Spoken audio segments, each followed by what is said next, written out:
Class 11 के reaction mechanism में हमें मेनली 6 टॉपिक्स पढ़ने हैं। उसमें जो पहला टॉपिक है फ्री रेडिकल सब्स्टिट्यूशन रिएक्शन, ये अल्केन के लिए होता है। फिर Kolbe's electrolysis, Markovnikov rule, anti Markovnikov rule, ozonolysis and electrophilic substitution reaction.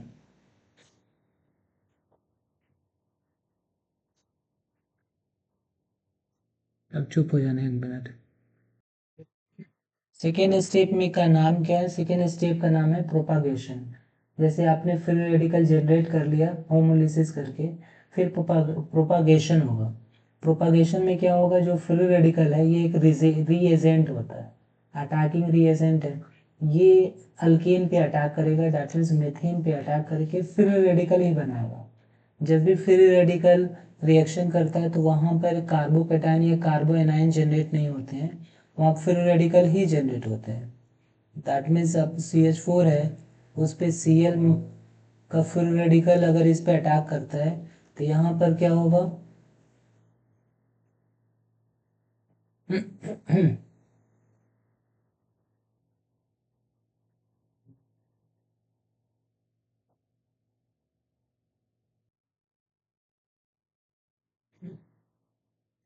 यहाँ पर एक्चुअल में जैसे CH3 और एक हाइड्रोजन है जैसे, तो यहाँ पर भी होमोलिसिस ही होगा। जब भी फ्री रेडिकल अटैक करता है तो वहाँ पे कार्बोकैटायन एंड कार्बोएनायन नहीं बनेगा, वहाँ पे फ्री रेडिकल ही बनेगा। तो यहाँ पर एक हाइड्रोजन पे इलेक्ट्रॉन जाएगा, ये बॉन्ड के 2 इलेक्ट्रॉन्स डिस्ट्रीब्यूट होंगे दोनों पे इक्वली, तो फ्री रेडिकल्स बनेगा। और फिर ये यहाँ पे जनरेट हो गया मिथाइल फ्री रेडिकल। मतलब प्रोपागेशन में क्या होगा? मिथाइल फ्री रेडिकल्स प्रोपागेशन के 2 स्टेप अगर माने हम, तो पहले स्टेप में मिथाइल फ्री रेडिकल बनेगा और यहाँ पे H का फ्री रेडिकल और Cl का फ्री रेडिकल मिलके HCl बना लेंगे। मतलब प्रोपागेशन का जो फर्स्ट स्टेप हुआ वहाँ पे क्या हुआ? Generation of methyl free radical. Methyl free radical का जनरेशन प्रोपागेशन में हो गया हमारा।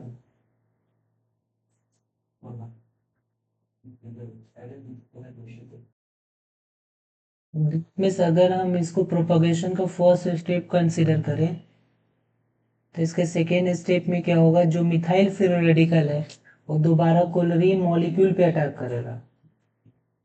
जो भी फ्री रेडिकल या कार्बोकैटायन या कार्बोएनायन है ना, ये अटैकिंग रिएजेंट्स होते हैं। तो यहाँ पे Cl पे अटैक करेगा, तो यहाँ पे ये इस पे अटैक करेगा और फ्री रेडिकल जनरेट करेगा यहाँ पे। फिर यहाँ पर क्या बनेगा? इसका फ्री रेडिकल मिलके CH3 Cl बन जाएगा और यहाँ पर एक Cl का फ्री रेडिकल जनरेट हो गया। अब ये रिएक्शन ना कंटिन्यूस चलते रहेगा। यहाँ Cl फिर रेडिकल बना, फिर दूसरे मीथेन पे अटैक करेगा, फिर वहां से एक जनरेट होगा, फिर Cl का एक और जनरेट होगा। तो बार बार अब Cl की होमोलाइसिस से ना हो करके इससे भी होगी। इससे free radical of methane chlorine molecule पे अटैक करके फ्री रेडिकल का जनरेशन कर रहा है। यहाँ पे होमोलिसिस हो रही है, होमोलिसिस के बाद इस पे इलेक्ट्रॉन आएगा, इस पे इलेक्ट्रॉन आएगा और फिर फ्री रेडिकल मिलके क्या हो जाएगा?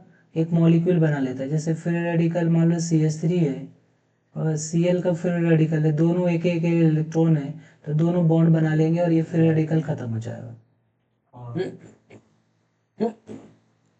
तो प्रोपागेशन के फर्स्ट स्टेप में क्या हुआ?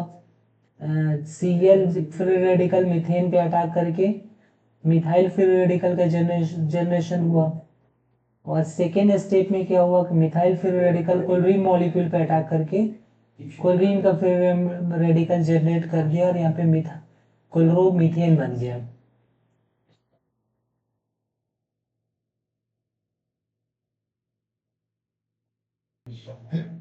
और थोड़ा सा धीरे से। अब जैसे मान लो हमने कौन कौन से फ्री रेडिकल बना लिए, तो Cl का फ्री रेडिकल हमारे पास है, मिथाइल का फ्री रेडिकल है हमारे पास, और हमने कंपाउंड बनाया है CH3Cl बनाया हुआ है। तो अगर हमें और ज़्यादा हाईली हाईली हैलोजिनेटेड कंपाउंड बनाने हैं तो क्या होगा? यार ध्यान से देखो, CH3Cl जो है CH3Cl, दोबारा अगर मान लो इस पे Cl का फ्री रेडिकल अटैक करता है तो यहाँ से एक और हाइड्रोजन अलग होगा, मतलब कुछ ऐसे है हाइड्रोजन CH2Cl, इस पे क्लोरीन का फ्री रेडिकल किसी इस पे अटैक करा, फिर यहाँ पे होमोलिसिस हो गया और फिर क्या हो जाएगा, ये CH2Cl2 ये बनेगा, फिर हाइड्रोजन का फ्री रेडिकल बन गया, फिर कोई Cl का फ्री रेडिकल कोई पड़ा हुआ है तो उससे रिएक्शन करके HCl फिर बन सकता है, या आपका CH3 पड़ा हुआ तो उससे रिएक्शन करके ये कुछ और बन सकता है। मतलब यहाँ पर हमें highly substituted hydrogen substituted compound हमने इसे ऐसे बना सकते हैं। उसके बाद जो लास्ट स्टेप होता है उसको हम बोलते हैं टर्मिनेशन। टर्मिनेशन मतलब जितने भी फ्री रेडिकल्स है ना, सब एक दूसरे से मिलके क्या बना लेंगे, न्यूट्रल कंपाउंड बना लेंगे, टर्मिनेशन रिएक्शन।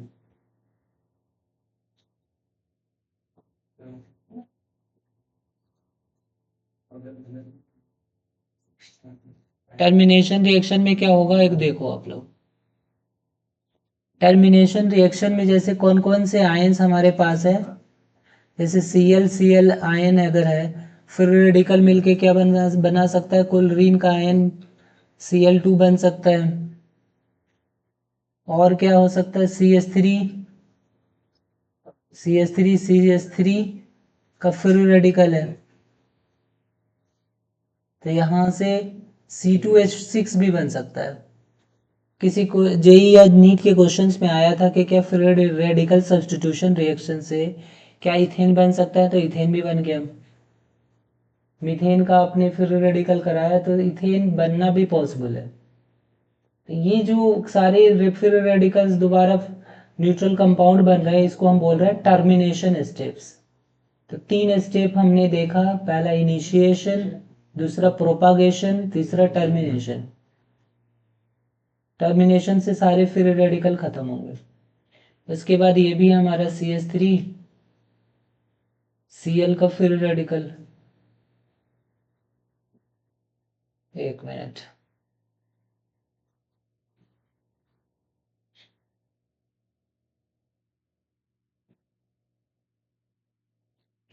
जैसे CH3Cl था ये तो न्यूट्रल था, ये अगर अटैक करेगा Cl पे तो क्या होगा, यहाँ से एक फ्री रेडिकल और जनरेट हो जाएगा जो होगा CH2Cl, तो ये भी एक फ्री रेडिकल हमारे रिएक्शन मिक्सचर में होंगे। तो ये CH2Cl जो होगा, एक मिनट,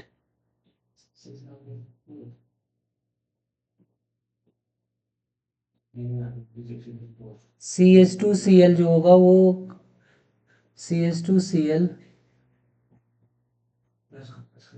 CH2Cl वो Cl से मिलके क्या बना लेगा,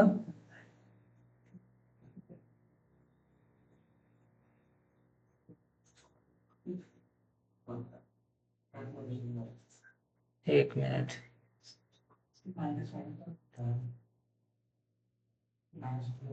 ये भी बन सकता है, ये हमने देखा था CH2Cl2। और क्या टर्मिनेशन हो सकता है देखते हैं। CH3 का फ्री रेडिकल हमारे पास है और क्लोरीन का भी फ्री रेडिकल्स हमारे पास है, ये दोनों मिलके CH3Cl भी बना सकते हैं, जो यही कंपाउंड तो मुझे हमें चाहिए था।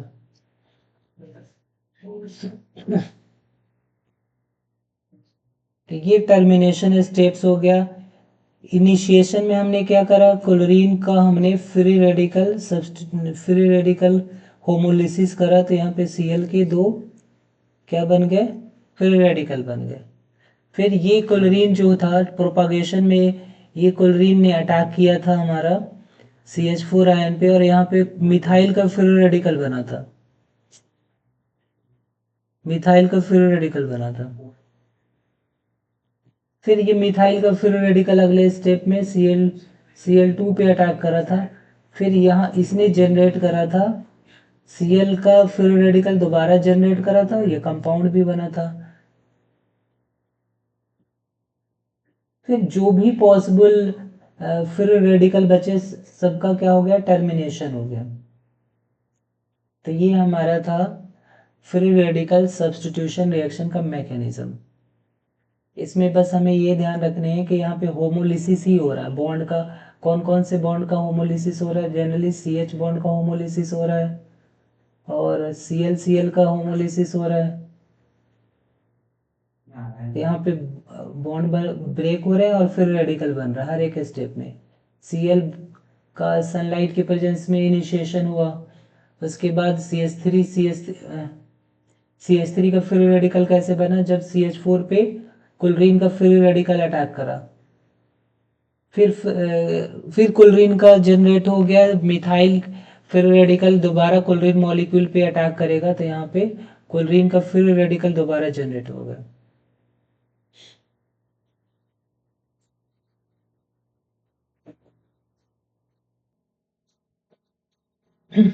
दैट मीन्स सबसे पहले हमने स्टेप क्या किया, पहले स्टेप में पहला स्टेप था जो हमारा वो इनिशिएशन का स्टेप था।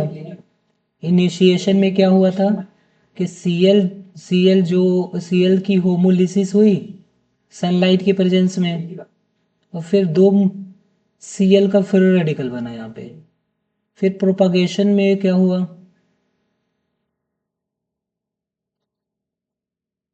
प्रोपोगेशन के दो स्टेप थे। एक तो जो मीथेन है उस पे Cl का जो फ्री रेडिकल अटैक करेगा तो यहाँ पर भी फ्री रेडिकल का जनरेशन होगा जो कि होगा मिथाइल फ्री रेडिकल। यहाँ पे H निकला और Cl से बॉन्ड बना लेगा।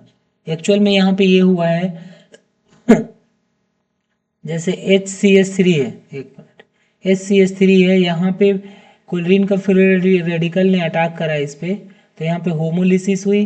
होमोलिसिस के बाद दोनों के पास एक एक इलेक्ट्रॉन आ गए तो मिथाइल फ्री रेडिकल जनरेट हो गया और यहाँ पे Cl और H का फ्री रेडिकल मिलके क्या बना लिए, HCl बना लिए। ये प्रोपगेशन स्टेप था हमारा। इसका पहला स्टेप ये था। दूसरा स्टेप ये था कि जब ये मिथाइल फ्री रेडिकल जो था अब ये दोबारा क्लोरीन मॉलिक्यूल पे अटैक करेगा। क्लोरीन मॉलिक्यूल पे अटैक करेगा तो यहाँ पे फिर होमोलिसिस होगी, इस पे अटैक करा तो होमोलिसिस हो गई तो फिर इसका फिर एक इलेक्ट्रॉन यहाँ पे आएगा, एक इलेक्ट्रॉन ये यहाँ पे आएगा तो यहाँ पे हो गया CH3 Cl और फिर क्लोरीन का फिर रेडिकल की जनरेशन हो गई। फिर थर्ड जो स्टेप था हमारा वो था टर्मिनेशन। टर्मिनेशन में क्या हुआ, ये मेन स्टेप है किस चीज़ का, reaction mechanism of substitution reaction. इतना अगर आ गया 3 मार्क का तो लिख क्या होगा इससे सही रहेगा। बाकी जेई में आपको समझने है कि कोई भी फ्री रेडिकल अगर किसी मॉलिक्यूल पे अटैक करेगा तो वहाँ फ्री रेडिकल का ही जनरेशन होगा। या नीट में तो टर्मिनेशन में क्या था कि जितने भी फ्री रेडिकल्स थे सब कंबाइन होके क्या बना गए, फ्री ये मॉलिक्यूल्स बना लिए, Cl2 मॉलिक्यूल्स बना लिया। फिर CH3 फ्री रेडिकल मिलके C2H C2H6 बना लिया। फिर और क्या बन गया,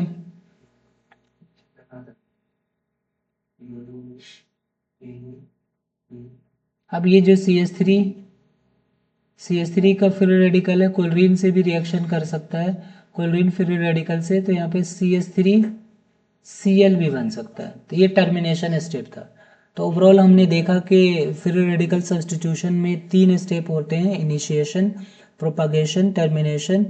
इनिशिएशन में एक स्टेप, प्रोपागेशन के 2 स्टेप, टर्मिनेशन में जितने फ्री रेडिकल्स होंगे सब एक दूसरे से कंबाइन करके क्या बना लेंगे,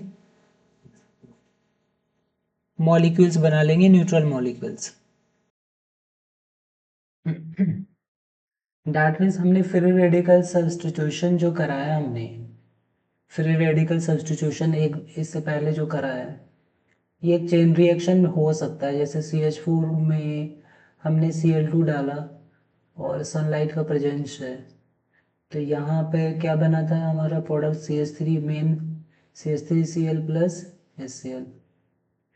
ये चेन रिएक्शन हो सकता है, जैसे CH3 जो है वो दोबारा Cl2 से रिएक्शन करके क्या बन सकता है, एक एक हाइड्रोजन सब्स्टिट्यूट होगा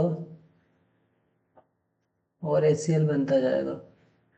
दैट मीन्स हम ये बोल सकते, इसका नाम क्या है, क्लोरोमीथेन, ये हमारा डाइक्लोरोमीथेन। अगला जो होगा हमारा CH2Cl2, ये फिर क्लोरीन से रिएक्शन करेगा और फिर क्या बना सकता है, CHCl3 प्लस HCl। यही आपका क्या है, क्लोरोफॉर्म है। फिर क्लोरोफॉर्म भी दोबारा रिएक्शन कर सकता है, CHCl3 प्लस Cl2 सनलाइट के प्रेजेंस में CCl4 बन सकता है। तो ये हमारा कार्बन टेट्राक्लोराइड हो गया।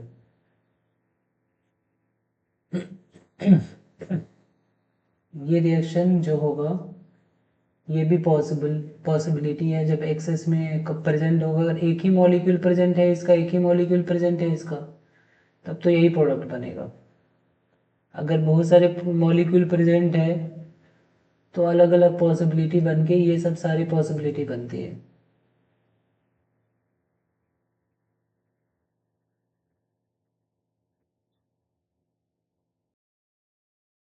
अगला जो हमारा मैकेनिज्म है, कोल्बे इलेक्ट्रोलिसिस। सबसे पहले कोल्बे इलेक्ट्रोलिसिस में होता क्या है, तो कोई भी एसिड है, जैसे मान लो कोई आपका एसिटिक एसिड है, तो इसका सॉल्ट लिया हमने, मतलब सॉल्ट का मतलब हमने क्या किया, सोडियम से रिएक्शन करके इसका सोडियम एसीटेट ले लिया। फिर इसकी इलेक्ट्रोलिसिस कराएंगे एक्वस सॉल्यूशन में, तो क्या होगा, जब हम इसकी इलेक्ट्रोलिसिस कराएंगे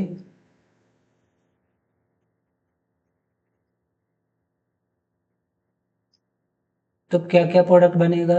देखो करना क्या है आपको, जैसे यहाँ पर जैसे जो भी CH3 है उसको वहाँ पे बॉन्ड ब्रेक करके उसका डबल ले लेने हैं। दैट मीन्स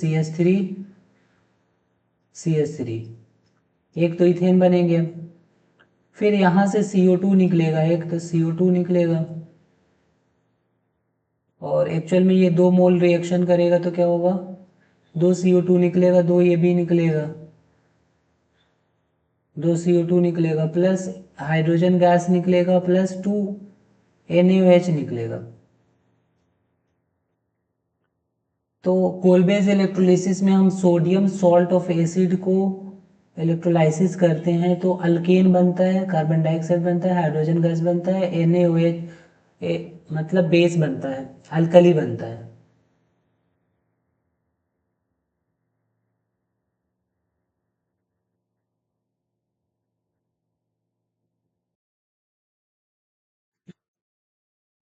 इसका मतलब ये हुआ कि जैसे R है, इसका हमारा सॉल्ट है, इसकी अगर इलेक्ट्रोलिसिस कराओगे तो क्या क्या बनेगा, एक तो यहाँ से बॉन्ड ब्रेक होगा और इसका डबल अल्केन बन जाएगा, RR बनेगा। मेन सबस्ट्रेट यही बनेगा, बाकी CO2 भी बनेगा, वो डिपेंड करता है कितने मॉलिक्यूल ले रहे हैं। CO2 बनेगा, H2 बनेगा और NaOH बनेगा। ये प्रोडक्ट याद रखना है, अल्केन बनेगा, कार्बन डाइऑक्साइड बनेगा, हाइड्रोजन बनेगा और ये आपका बेस बनेगा। अब इसमें ये है कि इलेक्ट्रोलिसिस हो रही है तो कहीं एनोड और कैथोड की बात होगी, कौन कहाँ पे ऑब्टेन होगा ये ध्यान में रखना है। तो जो हाइड्रोजन गैस है, एनोड पे क्या क्या ऑब्टेन होगा ये याद रखना है हमें। और नीट या जेई में यही एग्जाम में आता है कि एनोड पे क्या ऑब्टेन होगा, कैथोड पे क्या होगा। तो एनोड पे क्या ऑब्टेन होगा, एक तो CO2 ऑब्टेन होगा एनोड पे, और जो अल्केन होगा वो भी एनोड पे ही मिलेगा। अल्केन जैसे RR जो हमारा है, ये भी कहाँ पे मिलेगा, एनोड पे ही मिलेगा। और उसके बाद जो हाइड्रोजन गैस होगा वो कैथोड पे मिलेगा।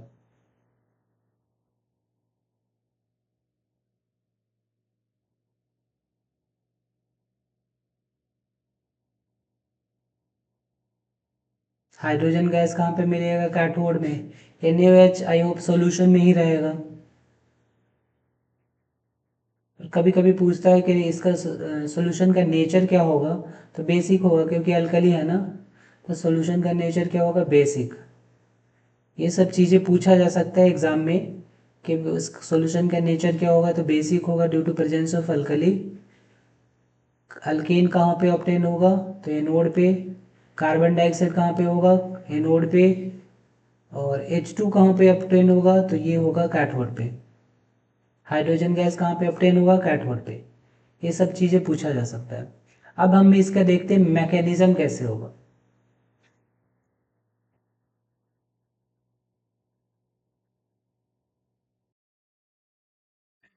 एक चीज़ और यहाँ पर जो रिएक्शन में है, जैसे ट्वाइस इसका लिया तो इसका 2 CH3 यहाँ से निकलेगा और वो दोनों जुड़ जाएंगे। दैट मीन्स जो अल्केन मिलेगा उसका एक ही मॉलिक्यूल मिलेगा।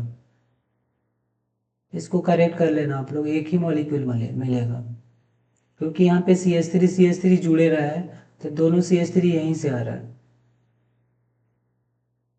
फिर उसके बाद हमें समझने हैं mechanism of electrolysis.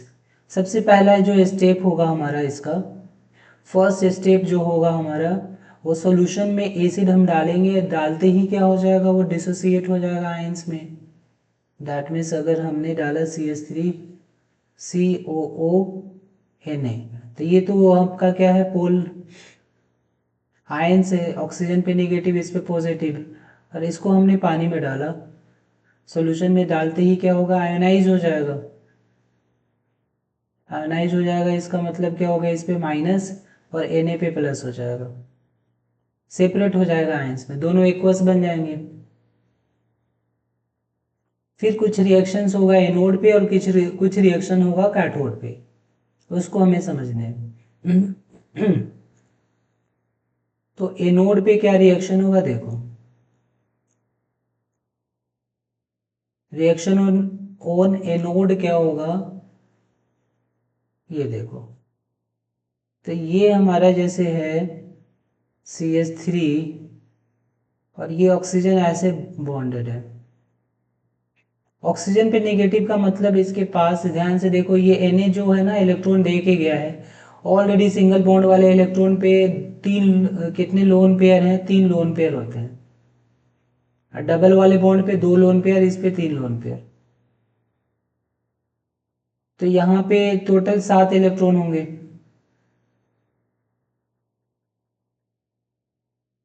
Total 7 electron होंगे। तो एनोड पे सबसे पहले क्या होगा? ये 2 इलेक्ट्रॉन लॉस करेगा, मतलब -2 इलेक्ट्रॉन का मतलब इलेक्ट्रॉन का यहाँ पे क्या होगा? लॉस होगा। इलेक्ट्रॉन का लॉस होगा। ये जो आयन है ना हमारा, एसीटेट आयन है। ये क्या है हमारा? Acetate ion. एसीटेट आयन है। ये 2 इलेक्ट्रॉन यहाँ से निकल जाएगा, तो टोटल 7 इलेक्ट्रॉन है। कितने इलेक्ट्रॉन दिख रहे हैं यहाँ पे? 7 इलेक्ट्रॉन होंगे। 7 इलेक्ट्रॉन में से 2 इलेक्ट्रॉन चला जाएगा, तो कितने इलेक्ट्रॉन बचेंगे? 5। ये आपका है CH3 C double bond O, और ऑक्सीजन पे कितने इलेक्ट्रॉन बच जाएंगे? 5।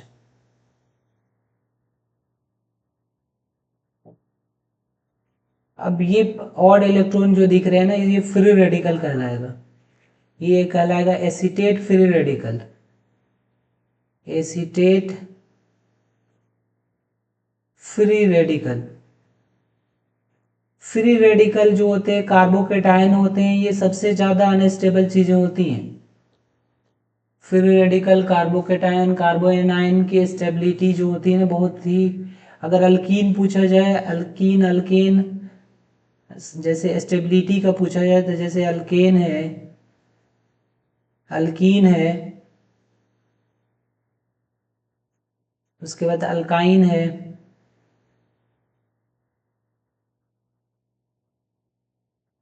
फिर कार्ब केटायन है, कार्ब एनायन है, फ्री रेडिकल है। पूछा जाए स्टेबिलिटी बताओ, तो फर्स्ट प्रायोरिटी होगी, सबसे कम स्टेबल जो होगा वो होगा इन तीनों में से हो सकता है। फिर ये तीनों ही कम स्टेबल होते हैं। इनके बाद जो रैंकिंग आएगी, ये स्टेबल, ये कम स्टेबल है, फिर ये उसके बाद कम स्टेबल है, और सबसे ज़्यादा स्टेबल जो होगा अल्केन होगा। ये स्टेबिलिटी ध्यान में होना चाहिए आप लोग को। तो यहाँ पे क्या मिला, हमारा फ्री रेडिकल मिला। यहाँ से अब हम कार्बन डाइऑक्साइड निकाल पाएंगे इसलिए।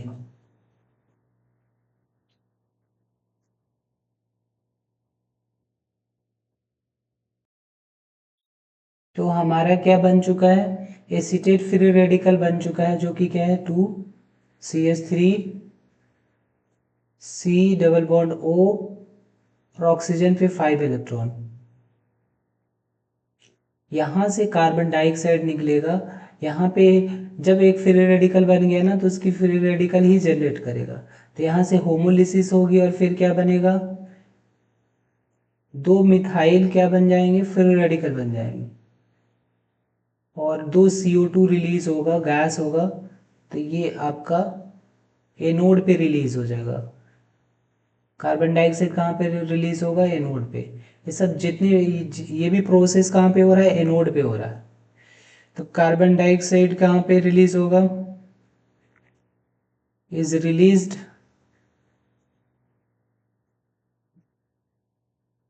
At anode. कहाँ पे रिलीज होगा, एनोड पे रिलीज होगा। क्या, कार्बन डाइऑक्साइड एनोड पे रिलीज होगा। फिर इसी के स्टेप में अगर देखें तो यहाँ पे फ्री रेडिकल मिल चुका है मीथेन का, मिथाइल का 2 फ्री रेडिकल मिल गया है। तो ये दोनों फ्री रेडिकल मिलके क्या बना सकते हैं, अल्केन बना सकते हैं। CH3 दो इलेक्ट्रॉन मिलके बॉन्ड बना सकते हैं। तो यहाँ पे हमारा इथेन मिल गया है। तो इथेन भी कहाँ पे मिला है, एनोड पे ही मिला है। इथेन भी कहाँ पे मिला है, एनोड पे मिला है। अब हम देखते हैं कैथोड पे कौन कौन से रिएक्शन पॉसिबल है। ये जो मैं राइट कर रहा हूँ इसका स्लाइड जो है ना, वीडियो के डिस्क्रिप्शन में मिल जाएगा। तो वहाँ पे आप लोग को नोट करने की ज़रूरत नहीं पड़ेगी, यहाँ पे डाउनलोड करके आप लोग इसको रिवाइज कर लेना। और फिर जो जिसके पास टाइम है वो उसको नोट करेगा अच्छे से।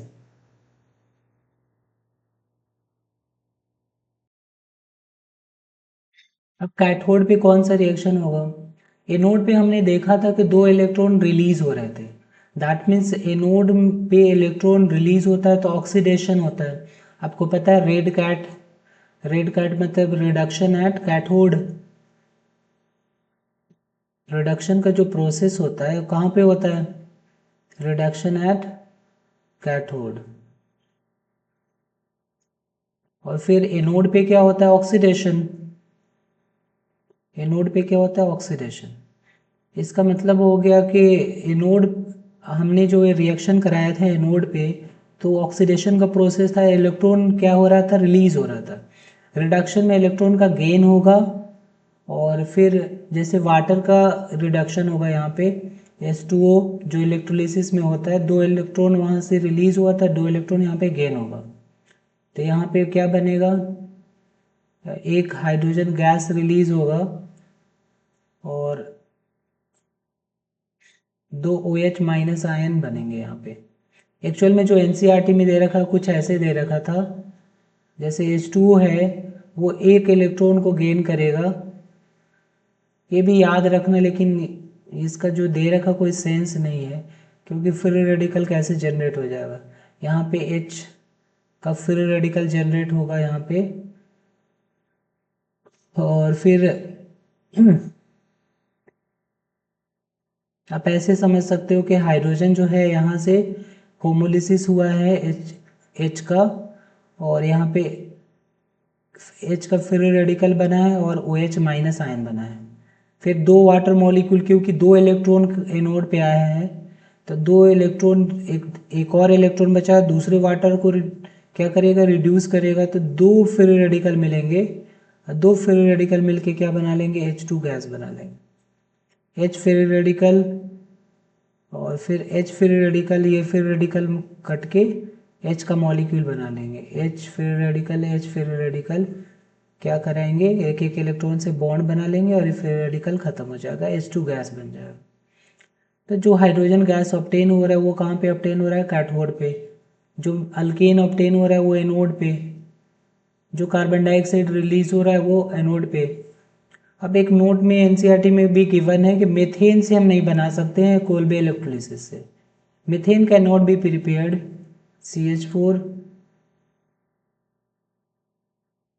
कैन नॉट बी प्रिपेयर्ड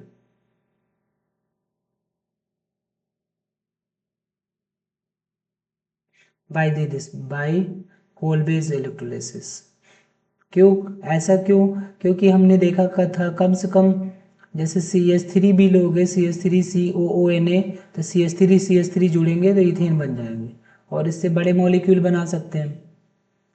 जैसे मैं एक एग्जांपल देता हूँ।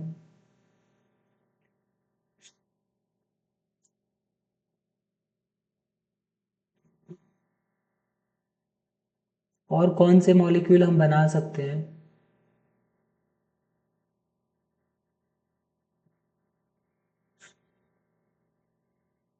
जैसे आपके पास अगर ये प्रोडक्ट है, ये मतलब सबस्ट्रेट है, तो इसके 2 यूनिट लिया हमने और यहाँ पर ये बन रहा है COONA। तो आपको करना क्या है? इलेक्ट्रोलिसिस कराएंगे, कोलबे इलेक्ट्रोलिसिस कराएंगे तो क्या बनेगा?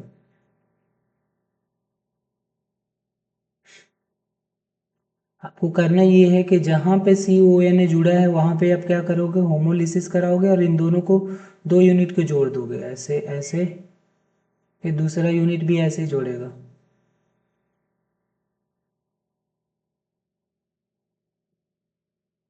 ये ऐसे जुड़ जाएंगे। मतलब सेम यूनिट यहाँ से क्या हो जाएंगे? जुड़ जाएंगे।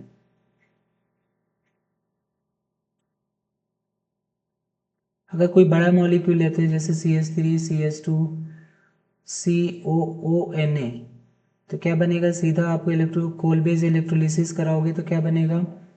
सीधा यहाँ से बॉन्ड ब्रेक करना है और 2 यूनिट बढ़ा देने हैं। दैट मीन्स ये क्या है हमारा?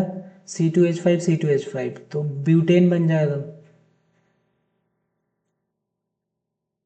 यहाँ पे भी बाकी प्रोडक्ट भी बनेंगे H2, और क्या क्या बन रहा है? H2 CO2। और जो जो सॉल्यूशन का नेचर जो होगा वो क्या होगा? बेसिक होगा। तो ये ओवरऑल हमारा हो गया Kolbe electrolysis.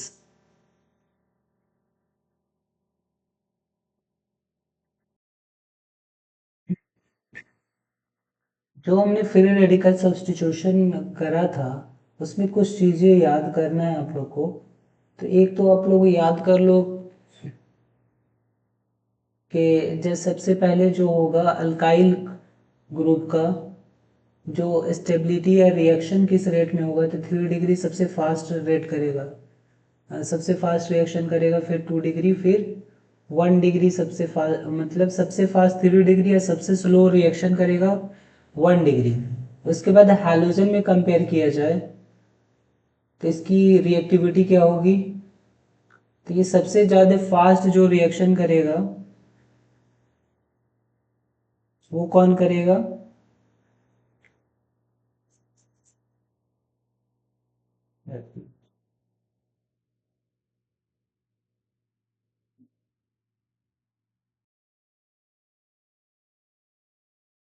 Chlorine chlorine bromine वाले इसमें अगर देखा जाए तो रिएक्टिविटी का जो होगा, फ्लोरीन बहुत फास्ट रिएक्शन करेगा और फिर क्लोरीन, फिर ब्रोमीन। आयोडीन जो होगा सबसे स्लो रिएक्शन करेगा। एक्चुअल में जो आयोडीन वाला रिएक्शन होगा ना वो रिवर्सिबल होगा। रिवर्सिबल का मतलब जैसे मान लो CH4 में आपने आयोडीन डाला सनलाइट के प्रेजेंस में, तो ये रिएक्शन एक्चुअल में रिवर्सिबल हो जाएगा। दैट मीन्स जैसे CH3 और CH3I+HI, ये रिवर्सिबल रिएक्शन होगा। ये रिवर्सिबल ना हो तो इस सोल्यूशन में हम कुछ ऑक्सीडाइजिंग एजेंट डालते हैं जो HI को क्या कर दे? हटा दे। अगर कोई भी रिवर्सिबल प्रोसेस में कोई भी एक रिएक्टेंट हटा दे तो दोबारा वो रिवर्स नहीं हो पाएगा। तो HI को ऑक्सीडाइज करने के लिए हम डालते हैं इसमें कोई स्ट्रॉन्ग ऑक्सीडाइजिंग एजेंट जैसे HiO3 या HNO3, ये ऑक्सीडाइजिंग एजेंट डालेंगे तो क्या हो जाएगा, HI जो होगा वो ऑक्सीडाइज होकर किसी और चीज़ में कन्वर्ट होगा और रिएक्शन जो है फिर रिवर्सिबल नहीं रह पाएगा। तो इसमें याद करने वाली बात है कि 3 degree 2 degree 1 degree reaction faster होगा और फिर फ्लोरीन सबसे वायलेंट रिएक्शन करेगा, आयोडीन सबसे स्लो रिएक्शन होगा और आयोडीन वाला रिएक्शन रिवर्सिबल भी होगा। आयोडीन वाला रिएक्शन रिवर्सिबल होगा तो उसको रिवर्सिबिलिटी ख़त्म करने के लिए HI को हटाना पड़ेगा। इसके लिए हमने 2 ऑक्सीडाइजिंग एजेंट डालेंगे कोई एक, तो फिर क्या हो जाएगा, HI हट जाएगा, ये ऑक्सीडाइज हो जाएगा। इसके ऑक्सीडेशन के रिएक्शन गिवन है, आप लोग जरूर राइट करना है इसमें। इसके ऑक्सीडेशन के रिएक्शन गिवन है कि HiO3 जो है, HiO3 जो है वो 5HI से रिएक्शन करेगा और बनाएगा आपका 3I2 प्लस 3H2।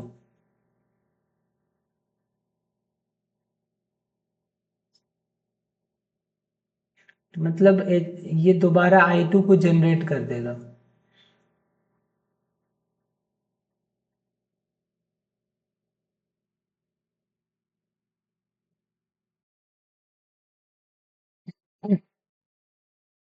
तो जैसे जैसे जैसे अल्कीन का, जैसे ये मान लो CH2 तो इसमें क्या है ना कि दोनों कार्बन सिमेट्रिकल है। दैट मीन्स डबल बॉन्ड के अलोंग जो कार्बन जुड़े हुए हैं, सेम नंबर ऑफ कार्बन जुड़े हुए हैं, दोनों पे सेम नंबर ऑफ हाइड्रोजन होगा।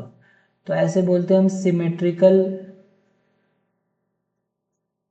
सिमेट्रिकल अल्कीन बोलते हैं इसको। लेकिन जैसे ऐसे मान लो CH3CH डबल बॉन्ड CH3, एक मिनट, तो ये भी सिमेट्रिकल है, इसके लॉन्ग एक हाइड्रोजन ये भी सिमेट्रिकल है। लेकिन कुछ इस तरह से हो जाए CH3CH डबल बॉन्ड CH2, तो यहाँ पे ये अनसिमेट्रिकल है, अनसिमेट्रिकल। तो यहाँ पे ये देखोगे कि इसमें जो डबल बॉन्ड के अलोंग जो कार्बन है ना उस पर अलग अलग नंबर ऑफ हाइड्रोजन है, तो इसको अनसिमेट्रिकल बोलेंगे हम। तो नॉर्मली सिमेट्रिकल अल्कीन में जब हमारा कोई जैसे CH2 डबल बॉन्ड CH2 पे अगर HBr अटैक करे, HBr हमारा कोई कंपाउंड है, इस पे प्लस इस पे माइनस, तो ये जब इस पे अटैक करेगा तो ये एक डबल बॉन्ड क्या होगा, बॉन्ड ब्रेक होगा, किसी पे भी हाइड्रोजन और किसी पे भी ब्रोमीन जुड़ जाएगा जाके, तो ये ऐसे बन जाएगा CH3Br CH2Br। ये Br इधर भी जुड़ सकता था, सेम ही स्ट्रक्चर होता उसका, तो ऐसे होगा। जब सिमेट्रिकल पे जुड़ेगा तो कोई आपको मतलब सोचने की ज़रूरत नहीं है। जैसे इस पे भी अगर HBr अटैक करेगा तो कहीं भी H और कहीं भी Br अटैच कर सकते हो। डबल बॉन्ड को ब्रेक करोगे फिर वहाँ पे क्या कर दोगे आप, H और Br कहीं भी जोड़ सकते हो। ये नेगेटिव पार्ट है और ये पॉजिटिव पार्ट है ये। फिर मार्कोवनिकोव रूल क्या होता है,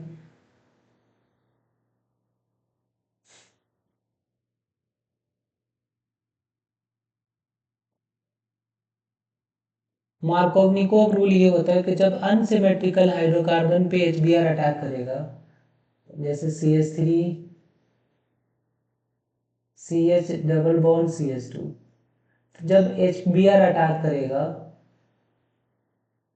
तो जो negative part of the addendum that means HBr का जो नेगेटिव पार्ट दैट मीन्स जो ब्रोमीन है वो वहां पे अटैच होगा जहां पे कम number of hydrogen. That means negative part of addendum मतलब क्या हो गया, एडेंडम का मतलब ये हो गया कि जो चीज अटैच जोड़ रहे हैं हम, एक्चुअली में एडिशन रिएक्शन करा रहे हैं, HBr को इसमें जोड़ रहे हैं। तो हम अगर ओवरऑल पूछे तो किस टाइप का रिएक्शन है, तो ये एडिशन रिएक्शन है। हमने अभी सब्स्टिट्यूशन रिएक्शन करा था, तो ये ऐड कर रहे हैं हम एल्कीन में। The negative part of addendum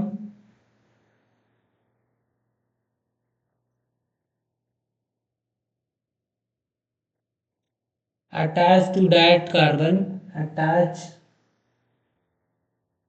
एक minute,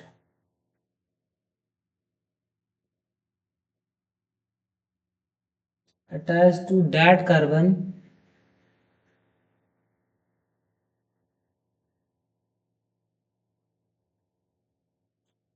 which has lesser number of hydrogen, lesser number of hydrogen, इसी को ही हम बोलते हैं मार्कोवनिकॉफ रूल। तो ये स्टेटमेंट हो गया, स्टेटमेंट ऑफ मार्कोवनिकॉफ रूल। लेकिन ध्यान रहे कि ये तभी काम आता है जब अनसिमेट्रिकल अल्कीन हो, तभी होगा स्टेटमेंट ऑफ मार्कोवनिकॉफ।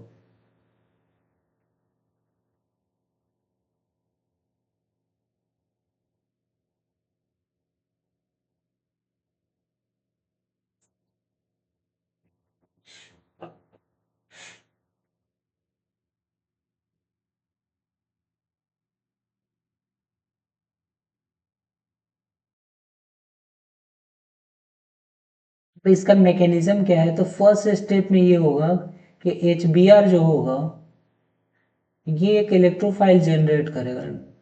ये हमारा इलेक्ट्रोफाइल है और ये Br क्या होगा, नेगेटिव न्यूक्लियोफाइल होगा। सबसे पहले प्रोटोनेशन होगा अल्कीन का।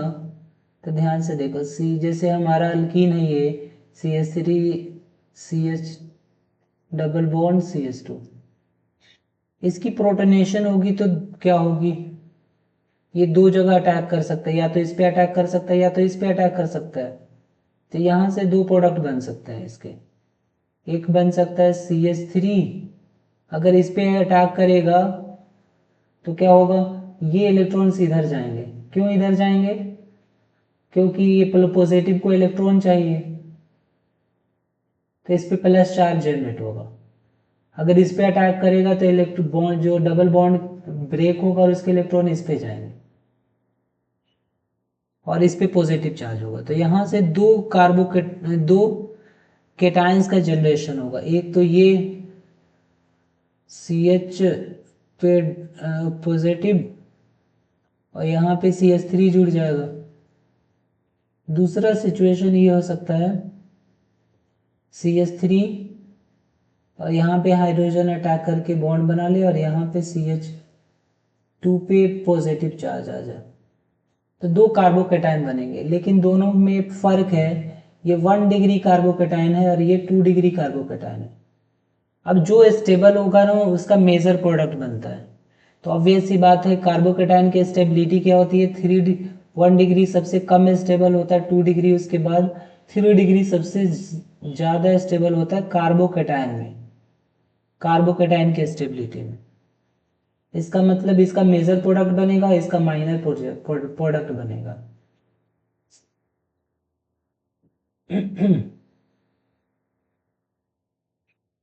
तो यहाँ पर क्या हो गया, इस पे अगर ब्रोमीन अटैक करेगा तो क्या बनाएगा प्रोडक्ट, CH3, इस पे प्लस चार्ज आएगा तो क्या हो गया, CH3 CH Br और ये हो गया आपका CH3। इसका मतलब मेजर प्रोडक्ट यही बनेगा, क्योंकि 2 डिग्री कार्बोकेटाइन ज़्यादा स्टेबल है, तो मेजर प्रोडक्ट यही बनेगा आपका। माइनर प्रोडक्ट भी बनेगा जो यहाँ पे Br अटैच होगा, इस पे यहाँ पे Br अटैच होगा। माइनर प्रोडक्ट क्या बनेगा, CH3 CH2 CH2 और Br। तो मार्कोवनिकॉफ के हिसाब से क्या बनाने, मेजर प्रोडक्ट। तो अब देखो ध्यान से, इस ये हमारा अनसिमेट्रिकल क्या था, अल्कीन। तो इसमें ध्यान से देखोगे तो जहाँ पे कम नंबर ऑफ हाइड्रोजन है वहीं पे नेगेटिव पार्ट ऑफ HBr जुड़ा हुआ है। दैट मीन्स यही हमारा मार्कोवनिकॉफ रूल है। और इसका रीजन क्या है, stability of carbocation.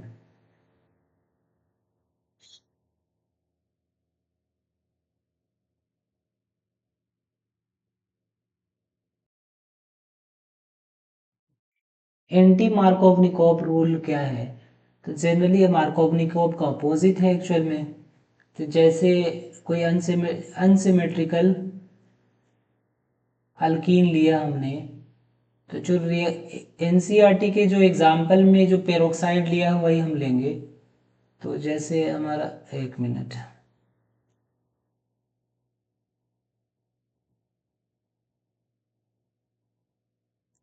CH double bond CH2, ये हमारा अल्कीन है। इसको HBr से अटैक करा, तो मार्कोवनिकोव में के Br बीच वाले कार्बन से अटैच हो रहा था। जब कोई पेरोक्साइड हम डालेंगे यहाँ पे, जनरली बेंजोइल पेरोक्साइड लिया इन्होंने, बेंजोइल पेरोक्साइड। बेंजोइल पेरोक्साइड क्या होगा? C6H5, C6H5CO, C6H5CO whole twice O2, whole twice O2, ये हमारा बेंजोइल पेरोक्साइड है। इसकी पेरोक्साइड यूज किया तो यहाँ पर क्या हुआ कि जो नेगेटिव पार्ट है वो ज़्यादा वाला हाइड्रोजन से जुड़ेगा, जो कि एंटी मार्कोवनिकोव होगा। दैट मीन्स ये होगा CH3 CH2 CH3 Br, ये मेजर प्रोडक्ट बनेगा। अब ये कैसे बनेगा ये हम देखते हैं। वो तो हमें मैकेनिज्म से समझ में आएगा कैसे ऐसे बना, तो उसको हम समझते हैं कैसे ये चीज़ें पॉसिबल है। तो जैसे सबसे पहले, अब बेंजोइल पेरोक्साइड जैसे था हमारा, बेंजोइल पेरोक्साइड क्या था? C6H5CO whole twice O2। इसको अगर एक्सपांड करें स्ट्रक्चर तो ये ऐसे बनेगा C6H5, फिर C पे डबल बॉन्ड C6H5CO हो गया, फिर ऑक्सीजन पेरोक्साइड बॉन्ड, मतलब ऑक्सीजन हमारा पेरोक्साइड के फॉर्म में प्रेजेंट है, उसकी ऑक्सीडेशन नंबर 1 है, मतलब -1 है। ये होगा C, फिर C6H5। ये हमारा बेंजोइल पेरोक्साइड का स्ट्रक्चर है। सबसे पहले इसकी होमोलिसिस होगी, होमोलिसिस होगी तो हमेशा यहाँ से बॉन्ड ब्रेक होगा, तो होमोलिसिस होगी।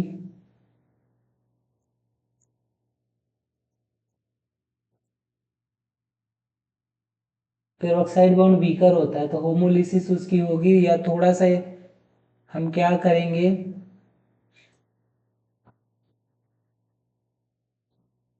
यहाँ पे बॉन्ड ब्रेक होगा C6H5, थोड़ा सा भी हम हीट करेंगे या ऑटोमेटिकली यहाँ से क्या हो जाएगा,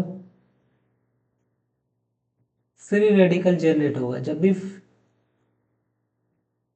यहाँ से बॉन्ड ब्रेक होगा, पोलैरिटी जब भी नहीं होगी ना दो चीज़ों की, जैसे मान लो Cl तो यहाँ पे दोनों सेम स्पीसीज है, पोलैरिटी नहीं होगी तो यहाँ पे बॉन्ड ब्रेक करोगे तो फ्री रेडिकल ही बनेगा। ऐसे ही यहाँ पे भी क्या बनेगा? फ्री रेडिकल ही बनेगा। क्या बनेगा? Free radical. तो यहाँ से जनरेट हुआ क्या? Free radical. किसका फ्री रेडिकल? C6H5, ऑक्सीजन फिर फ्री रेडिकल आ गया। ऑक्सीजन के पास ऑलरेडी ऐसे था, और यहाँ पे एक फ्री रेडिकल आ गया इस पे।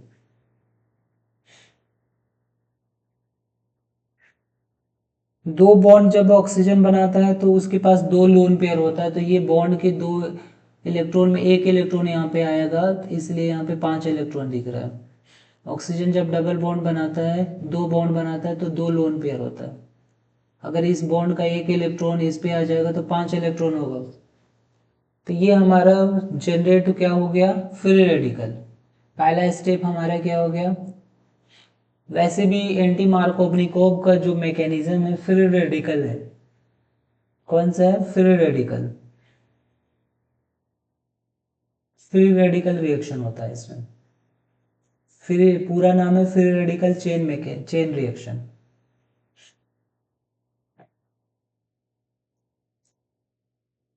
फ्री रेडिकल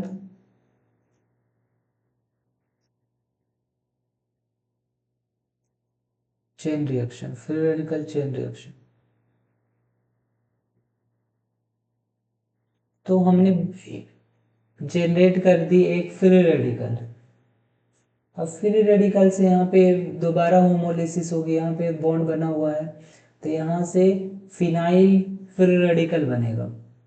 देखते हैं।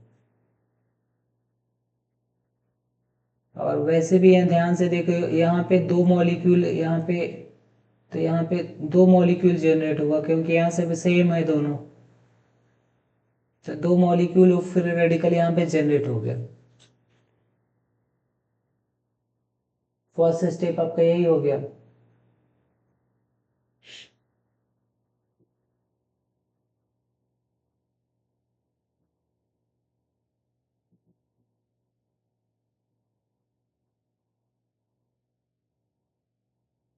उसके बाद क्या होगा, C6H5, जहाँ पे कोई फ्री मॉलिक्यूल दिखे ना, तो समझ लो कि वहां से वो रिलीज होने वाला है। यहाँ से ध्यान से देखो, यहाँ पे अगर इसकी क्लीवेज होगी तो यहाँ पे एक इलेक्ट्रॉन, यहाँ पे एक इलेक्ट्रॉन, ये सब क्यों हो रहा है, स्टेबिलिटी के लिए। तो दोनों को फिर यहाँ पे एक इलेक्ट्रॉन आएगा, फिर एक इलेक्ट्रॉन का बाउंड बना के CO2 रिलीज होगा, और यहाँ पे जनरेट होगा, ये दो मॉलिक्यूल है, तो दो मॉलिक्यूल ऑफ फिनाइल फिर रेडिकल बन गया। दो मॉलिक्यूल ऑफ फिनाइल फिर रेडिकल बना, और यहाँ से क्या रिलीज हुआ, 2CO2 रिलीज हुआ। तो हमने फिनाइल का फिर रेडिकल जनरेट कर दिया। ये वन स्टेप में ही काउंट हुआ। अगला स्टेप जो हमारा है वो अब क्या होगा, अब ये फिनाइल फिर रेडिकल जो है HBr पे अटैक करेगा। फिर रेडिकल जनरेट ओनली फिर रेडिकल, ये मैंने बताया हुआ है, फिर रेडिकल ओनली फिर रेडिकल ही जनरेट करेगा। इस पे अटैक करेगा तो यहाँ पे होमोलिसिस होगी, तो यहाँ पे H की एक फिर रेडिकल बनेगा और एक Br का फिर रेडिकल बनेगा। एक H का फिर रेडिकल बनेगा, एक Br का फिर रेडिकल बनेगा। अब जो थर्ड स्टेप है ना, यहाँ Br का फिर रेडिकल अटैक करेगा। अब हमारा जो से अंश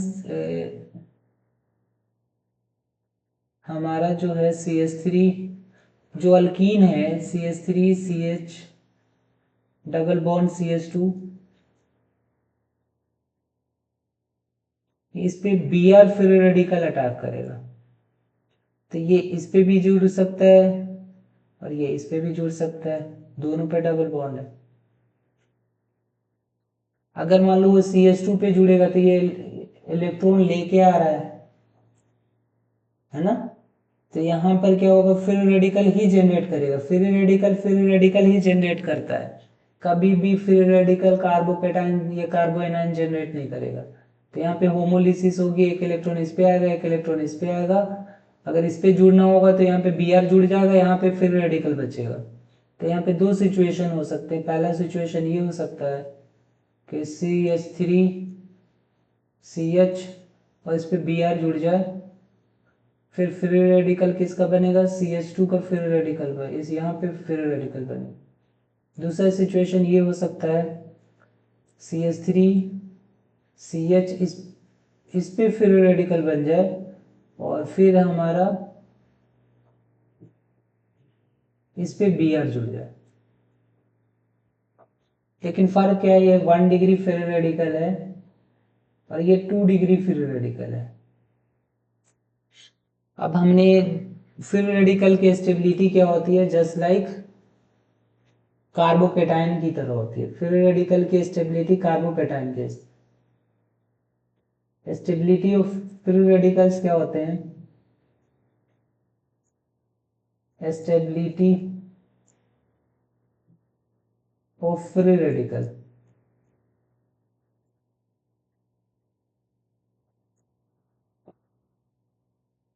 कभी 3 डिग्री सबसे ज्यादा, फिर 2 डिग्री और फिर 1 डिग्री। तो 2 डिग्री वाला जो फ्री रेडिकल था वो क्या था हमारा, दैट मीन्स ये था हमारा CH3 CH इस पे हमारा फ्री रेडिकल और ये हमारा CH2Br हो गया। ये 2 डिग्री वाला था, इसी से हमारा मेजर प्रोडक्ट बनेगा। फिर H का फ्री रेडिकल आएगा और ये बन जाएगा CH3 CH2 CH2Br। तो ये हमारा क्या बन गया, एंटी मार्कोवनिकोव प्रोडक्ट बन गया।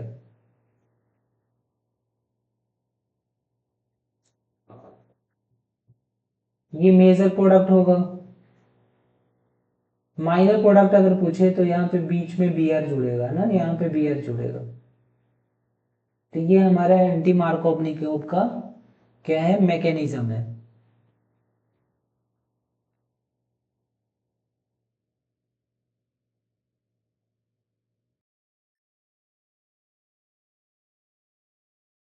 नेक्स्ट जो रिएक्शन हमारा है वो है ओजोनोलाइसिस। ओजोनोलाइसिस में क्या होता है कि जैसे कोई भी अल्कीन है, जैसे CH3 CH2 या CH डबल बॉन्ड CH2, अगर इसको ओजोन से रिएक्शन कराएंगे ना तो ओजोन क्या होता है कि एक स्ट्रॉन्ग ऑक्सीडाइजिंग एजेंट होता है और ये पूरे बॉन्ड को क्या कर देता है, ब्रेक कर देता है, पूरा बॉन्ड ब्रेक होगा। और फिर ये CH3 CH, यहाँ पे किधर क्या बच गया, CH2। इन दोनों मॉलिक्यूल के साथ ओजोन क्या करेगा, एक कॉम्प्लेक्स बनाता है इस टाइप का।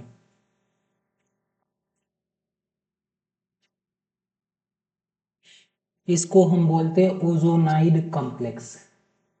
ये प्रोपीन से बना है तो प्रोपीन ओजोनाइड, प्रोपीन ओजोनाइड।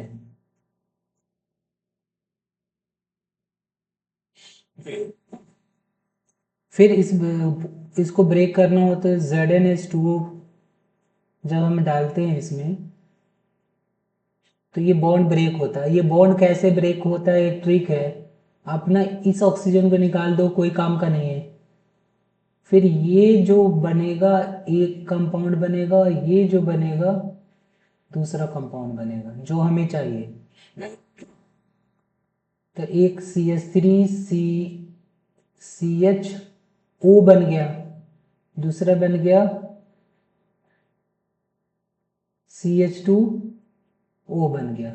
इसको अरेंज करोगे इसको तो ये बनेगा HCHO, मतलब ये बन गया इथेनल और ये बन गया मिथेनल।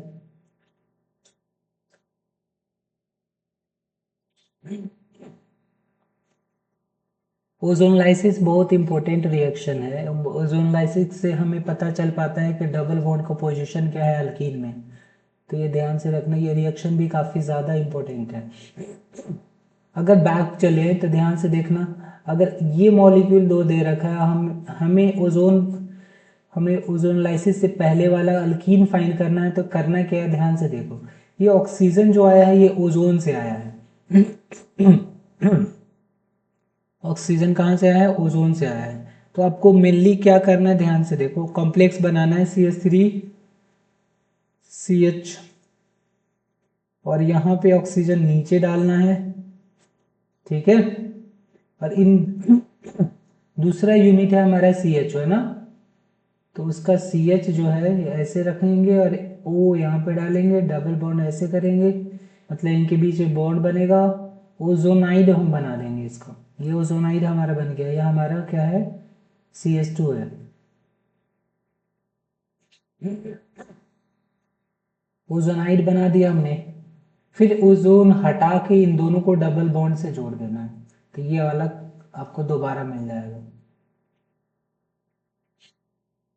तो क्वेश्चन में क्या क्या आता है, पहले तो मैकेनिज्म समझना है। मैकेनिज्म्स में मैकेनिज्म यही है जो मैंने आपको कराया। उसके बाद इसका रीप्रोडक्ट भी दे सकता है कि आपके प्रोडक्ट्स ओजोनलिसिस के प्रोडक्ट गिवन है तो अल्कीन क्या होगा। तो हम पहले इससे ओजोनाइड बनाएंगे, फिर ओजोन हटा के इसके बीच में डबल बॉन्ड बना देंगे।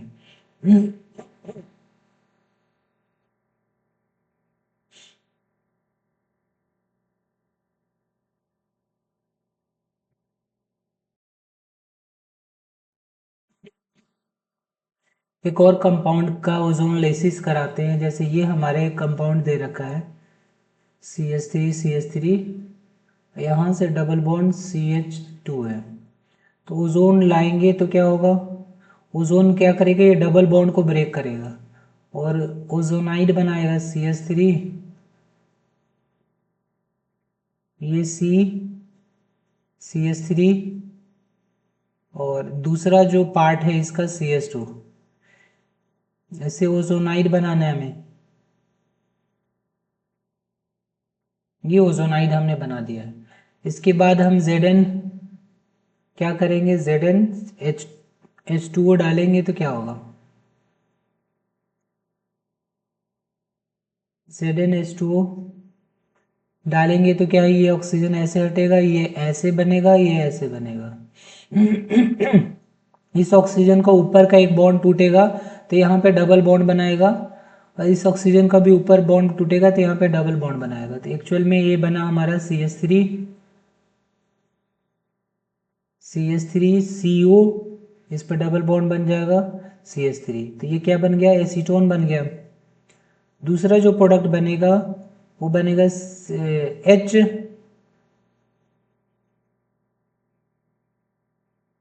मेथेनल बन गया और ये बन गया हमारा प्रोपेनॉन। दो प्रोडक्ट बन गया हमारा।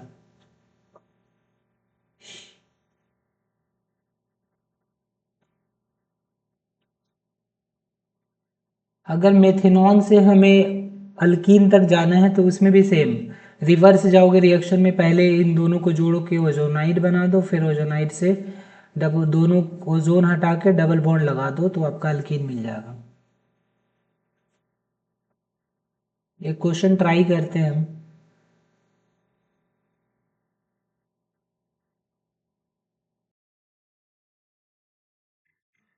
एक क्वेश्चन है कि एक अल्कीन है उसकी ओजोनलिसिस की जा रही है तो आपको मिल रहे हैं कि इथेनॉल एंड पेंटेन 3 ओन मिल रहा है।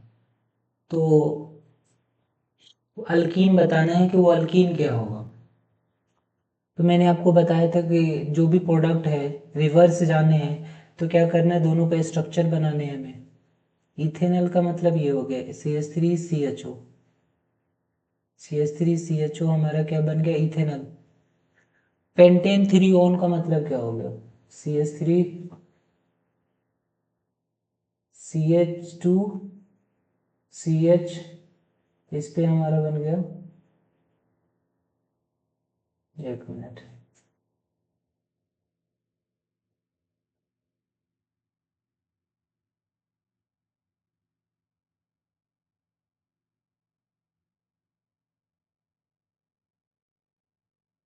CH2CH3, ये पेंटेन 3 ओन है।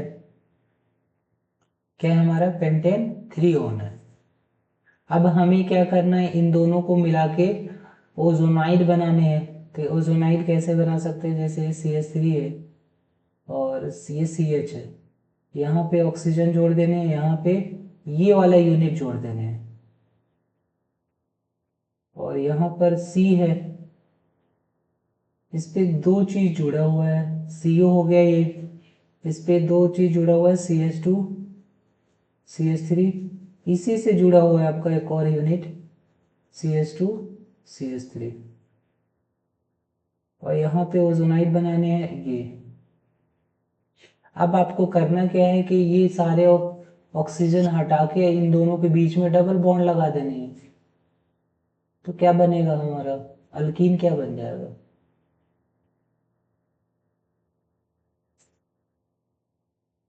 CH3CH डबल बॉन्ड C और यहाँ पे भी C2H5 है और नीचे भी C2H5 है। अब इसकी नेमिंग आप लोग कर लो जो करना होगा। लॉन्गेस्ट चेन ढूंढे तो क्या होगा, इधर से देखो दो कार्बन है तो 1 2 3 4 5 पेंटेन है। या डबल बॉन्ड को जरूर कवर करना है, ये ध्यान रहे। डबल बॉन्ड का ऐसा नहीं कि डबल बॉन्ड छोड़ दिया हमने, ये डबल बॉन्ड को क्रॉस करना है, वो हमारा चेन होगा। इधर हम स्किप नहीं कर सकते ऐसे,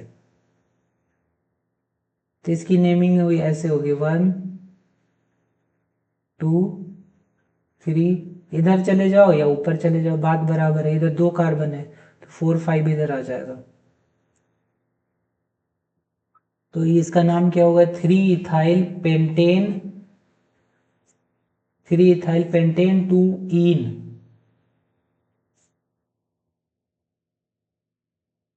3 पे इथाइल ग्रुप है, 3 ethyl pentane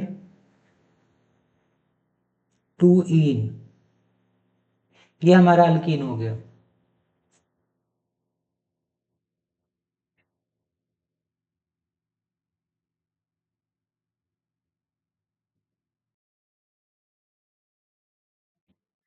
question N alkyne ए कंसिस्ट सेम ही हो गया, consist of 3 CC 8 CH bond 8 sigma 1 pi bond on ozonolysis gives 2 moles of aldehyde and of molar mass 44। आप उतना पढ़ने से अच्छा है कि सबसे पहले एल्डिहाइड ढूंढो कौन सा है। 44 मॉलिक्यूलर मास का अगर हम राइट करें, देखो CH3CHO, तो इसका क्या होगा 12 12 24 और 4 4 हाइड्रोजन है तो 28 ये हो गया, और प्लस 16 44 हो गया। तो सिंपल सी बात है कि आपको मेथेनॉल है, तो इसको इससे सबसे पहले क्या करो, ओजोनाइड बनाओ, ओजोनाइड बनाओ सबसे पहले, दोनों सेम यूनिट है।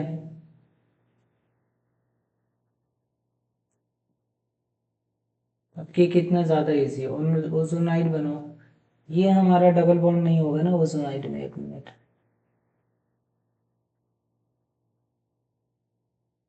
ये दोनों चीज़ें हैं।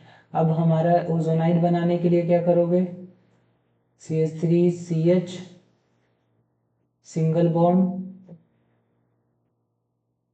CH3 और यहाँ पे ओजोनाइड। अब हमें क्या करना है, सारे ऑक्सीजन हटा के बीच में डबल बॉन्ड लगा देने, तो वही हमारा अल्कीन हो जाएगा, CH3CH डबल बॉन्ड CH3।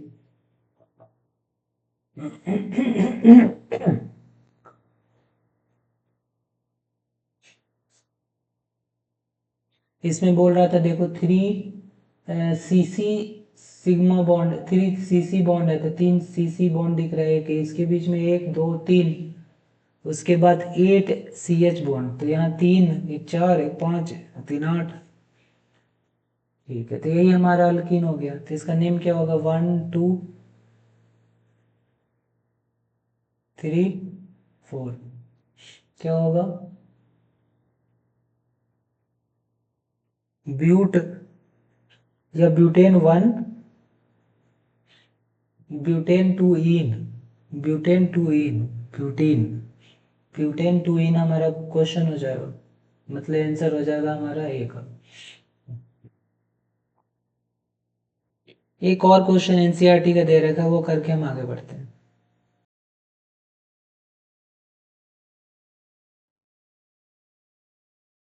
देखो यहाँ पे एक और क्वेश्चन है, प्रोपेनल और pentane 3 on product of ozonolysis है, तो आपको अल्कीन बताना है। तो इसमें करना क्या है कि सबसे पहले दोनों का स्ट्रक्चर बनाओ। प्रोपेनल दैट मीन CH3CH2CHO, ये हमारा प्रोपेनल हो गया। एंड पेंटेन 3 ऑन क्या हो गया, CH3CH2CH3 ऑन, इसका मतलब यहाँ पे कीटोन है CH2CH3, ये हमारा पेंटेन 3 ऑन है। अब ये दोनों क्या है, ओजोनोलिसिस के प्रोडक्ट हैं, तो इसका ओजोनाइड बनाओ। सबसे पहले CH है, यहाँ पे हमें ऑक्सीजन जोड़ने हैं, यहाँ पे 1 2 C2H5, या आप ऐसे ब्रेक करो CH2CH3, फिर दूसरा मॉलिक्यूल जुड़ेगा C, और इससे दो चीज जुड़ेगा C2H5, इधर भी है, इधर भी C2H5। हमें ओजोनाइड बनाने, फिर हम क्या करेंगे, इसको ऐसे कर देंगे। फिर क्या करेंगे, सारे ऑक्सीजन हटा के इनके बीच में डबल बॉन्ड लगा देंगे, हमारा अल्कीन मिल गया। तो ये हो गया आपका CH3 CH2, फिर C है, इसके बाद डबल बॉन्ड बनेगा, C बनेगा, और इधर बनेगा CH3 CH2, sorry CH2 CH3, और नीचे भी बनेगा CH2 CH3। तो ये अल्कीन बन गया हमारा। इसकी नेमिंग क्या होगी, अगर लॉन्गेस्ट चेन जुड़े इंक्लूडिंग हमारा अल्कीन कवर होना चाहिए। तो इधर से करेंगे तो 1 2 3 4 5 6, इधर से भी करेंगे तो 1 2 3 पड़ रहा है। तो इधर से नेमिंग करेंगे 1 2 3 4 5 6। तो 3 इथाइल हेक्सेन क्या हो जाएगा, 3 इथाइल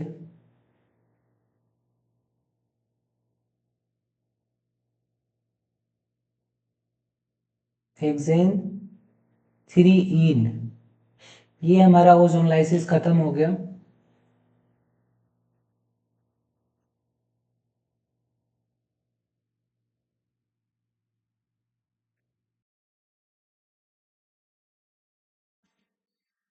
अब हमारा लास्ट टॉपिक है mechanism of electrophilic substitution reaction. Mainly हमें पढ़ने हैं एरोमेटिक कंपाउंड्स या बेंजीन या उसके डेरिवेटिव के लिए।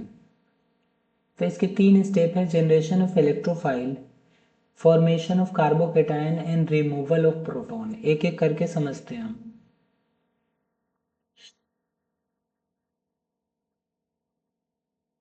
सबसे पहले हमें देखने हैं कि जनरेशन ऑफ इलेक्ट्रोफाइल। जनरली ध्यान से देखो, जैसे Cl की अगर होमोलिसिस करते हैं तो क्या बनता है, फ्री रेडिकल बनता है। अगर इसको हम बॉन्ड क्लीवेज करेंगे तो दोनों के बीच में पोलरिटी तो है नहीं, क्या बनता था, Cl का फ्री रेडिकल बनता था। लेकिन यहाँ पर हमें इलेक्ट्रोफाइल जनरेट करने हैं, तो क्या है, इलेक्ट्रोफाइल कैसे जनरेट होता है। तो अगर कोई पोलैरिटी डेवलप कर दिया जाए, जैसे AlCl3, एक AlCl3 जो होता है ना, एक बोलते हैं लिविस एसिड होता है।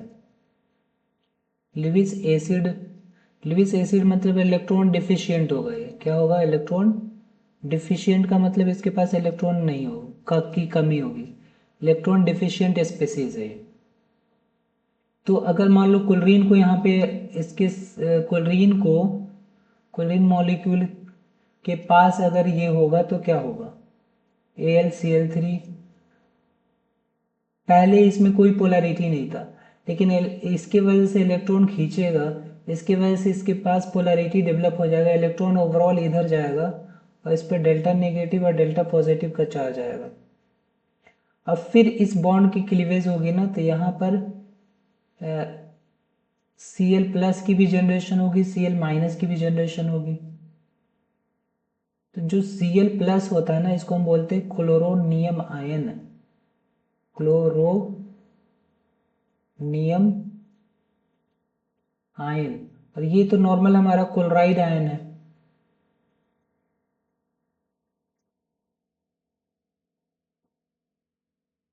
तो जो बेंजीन वाले ग्रुप होते हैं ना, उसमें जनरली इलेक्ट्रोफाइल ही अटैक करते हैं, न्यूक्लियोफाइल रिएक्शन नहीं कर पाता है। उसके रीजन आप 12 में पढ़ोगे, इलेक्ट्रोफिलिक सब्स्टिट्यूशन ही हो पाता है। तो यहाँ पे क्लोरोनियम आयन जनरेट हो गया। ऐसे कोई भी अगर मान लो ये होगा CH3Cl होगा, तो ये बॉन्ड इजिली तोड़ देगा, क्योंकि AlCl3 अगर इसके पास होगा तो इलेक्ट्रॉन डेंसिटी इधर आएगा और फाइनली ये बॉन्ड ब्रेक हो जाएगा। तो यहाँ पे हेटेरोलिसिस होगा तो क्या बनेगा, कार्बोकेटायन बन जाएगा। डैट मीन्स कार्बोकेटायन ही क्या होते हैं, इलेक्ट्रोफाइल होते हैं। ये हमारा क्या है, इलेक्ट्रोफाइल होता है। जो प्लस चार्ज होते हैं वो इलेक्ट्रोफाइल का मतलब इलेक्ट्रॉन लविंग होते हैं, जहाँ इलेक्ट्रॉन मिलेगा उस पर जाके अटैक कर देंगे। तो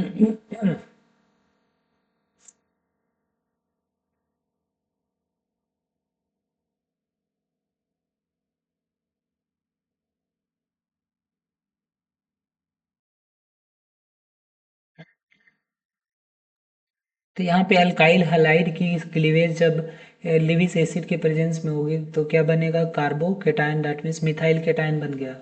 ऐसे ही अगर असाइल भी होता लिविस एसिड के, क्या होता है असाइल, CH3COX, COX, ये कोई भी, तो ये भी अगर AlCl3 के AlCl3 के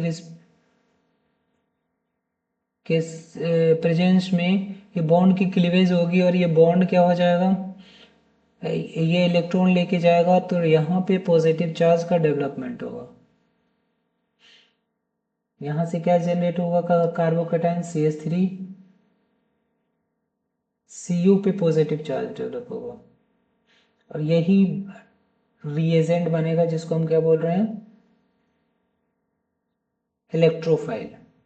अब हम देखते हैं सेम जनरेशन, अगर मान लो कल आगे की कुछ रिएक्शन पढ़ने हैं हमें, जैसे इलेक्ट्रोफाइल की जनरेशन हो जाती है जब concentrated sulphuric acid and concentrated जो नाइट्रिक एसिड होगा, तो उस केस में भी इलेक्ट्रोफाइल की जनरेशन कैसे होगी। जैसे सल्फ्यूरिक एसिड हमारा क्या है, H2SO4 प्लस HNO3, दोनों ही क्या है, कॉन्सेंट्रेटेड में है, दैट मीन्स इसमें एक्वस नहीं है, तो ये डिसोसिएटेड फॉर्म में नहीं है, H2O के फॉर्म में ही है। तो इसका स्ट्रक्चर जब बनाओगे देखो, OH, सल्फ्यूरिक एसिड का जो स्ट्रक्चर है हमारा वो क्या है, तो सल्फर होगा यहाँ पे, एक्सपेंडेड ऑक्टेट का एग्जांपल है ये होगा हमारा, यहाँ पे एक H होगा, OH होगा, यहाँ पे भी H और OH होगा। ये सल्फ्यूरिक एसिड है। नाइट्रिक एसिड का स्ट्रक्चर अगर हम देखें तो क्या होगा, एक डबल बॉन्ड बना रहा है, एक सिंगल बॉन्ड बनाएगा। जो सिंगल बॉन्ड बनाता है ऑक्सीजन, उस पे क्या होता है, नेगेटिव चार्ज होता है।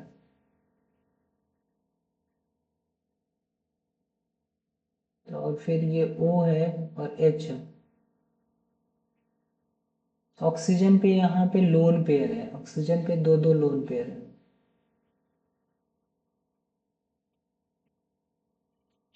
है। HNO3 का स्ट्रक्चर ये है।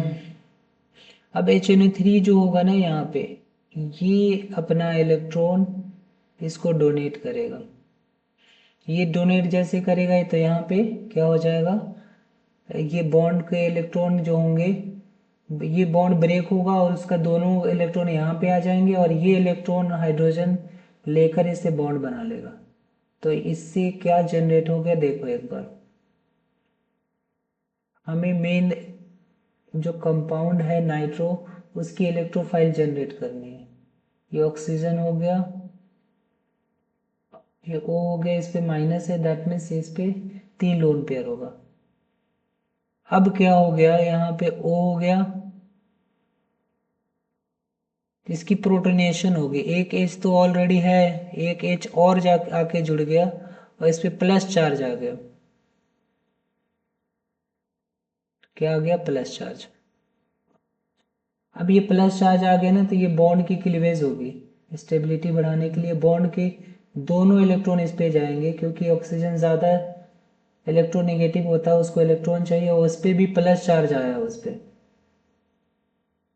तो ये बॉन्ड की क्लीवेज होगी, ये वाली बॉन्ड की क्लीवेज होगी और दोनों इलेक्ट्रॉन ये लेकर वाटर यहाँ रिमूव होगा और बना क्या इलेक्ट्रोफाइल आपका, NO2 आपका इलेक्ट्रोफाइल बन गया।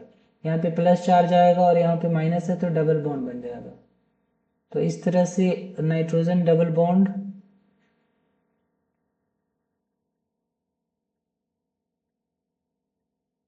यहाँ पे प्लस चार्ज आया। नाइट्रोजन 3 बॉन्ड बनाता है तो उस पर कोई चार्ज नहीं होता है ओवरऑल। नाइट्रोजन पे कोई चार्ज नहीं होता है यहाँ पे। लेकिन यहाँ चार चार बॉन्ड बनाए हैं, तो जैसे NH4 में प्लस चार्ज होता है तो इस पर भी प्लस चार्ज है। तो ये हमारा इलेक्ट्रोफाइल जनरेट हो गया concentrated sulphuric acid and concentrated nitric acid के फॉर्म में, NO2 जनरेट हो गया। उसके बाद हम देखते हैं एक और इलेक्ट्रोफाइल इंपॉर्टेंट है, उसको जनरेट करके देखते हैं।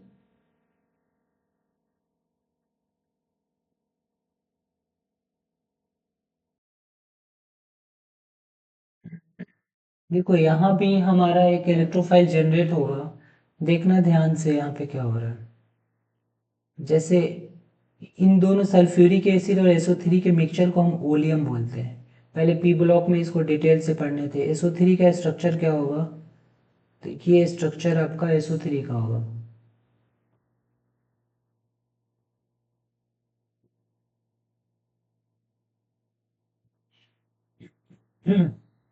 दो दो लोन पेयर सबके पास होंगे, ठीक है।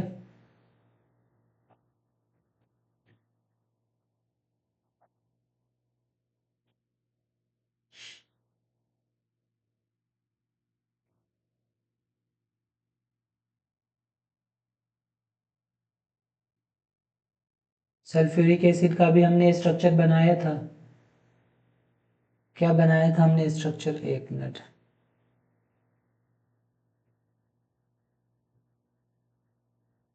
सल्फ्यूरिक एसिड का स्ट्रक्चर हमने क्या बनाया था, S, उस पर डबल बॉन्ड, नीचे डबल बॉन्ड, OH, OH। ये हमारा सल्फ्यूरिक एसिड का स्ट्रक्चर है। इसमें क्या होगा, एक ये डबल बॉन्ड ब्रेक होगा, ये डबल बॉन्ड ब्रेक होगा और ये हमारा इस ऑक्सीजन पे इलेक्ट्रॉन आएगा, इस ऑक्सीजन पे इलेक्ट्रॉन आएगा।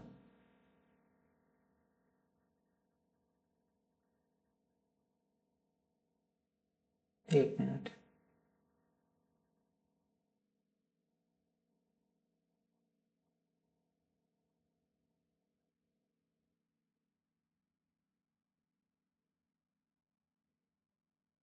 अब इस पे निगेटिव चार्ज जो आएगा ना, तो वो इलेक्ट्रॉन इस हाइड्रोजन को इलेक्ट्रॉन दे के जुड़ेगा, क्योंकि यहाँ पे पोलैरिटी बहुत ज़्यादा है। सल्फर भी इलेक्ट्रोनेगेटिव है, चार चार ऑक्सीजन है, तो यहाँ पे पोलैरिटी बहुत ज़्यादा है।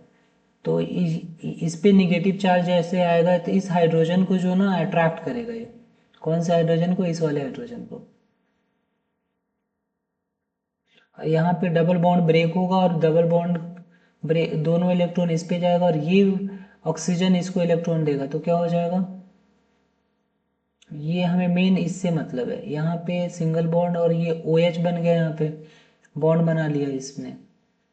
और यहाँ पे सल्फर पे पॉजिटिव चार्ज आ गया, क्योंकि सल्फर का तो एक इलेक्ट्रॉन चला गया ना। डबल बॉन्ड के दोनों इलेक्ट्रॉन, एक सल्फर का था एक ऑक्सीजन का था, और बाकी बॉन्ड ऐसे रहेंगे।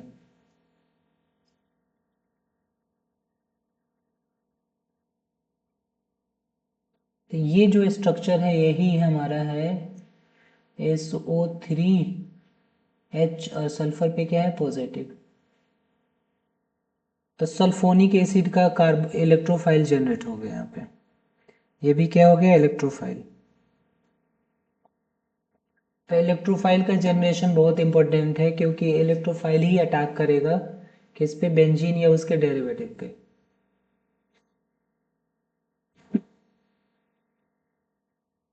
हम्म।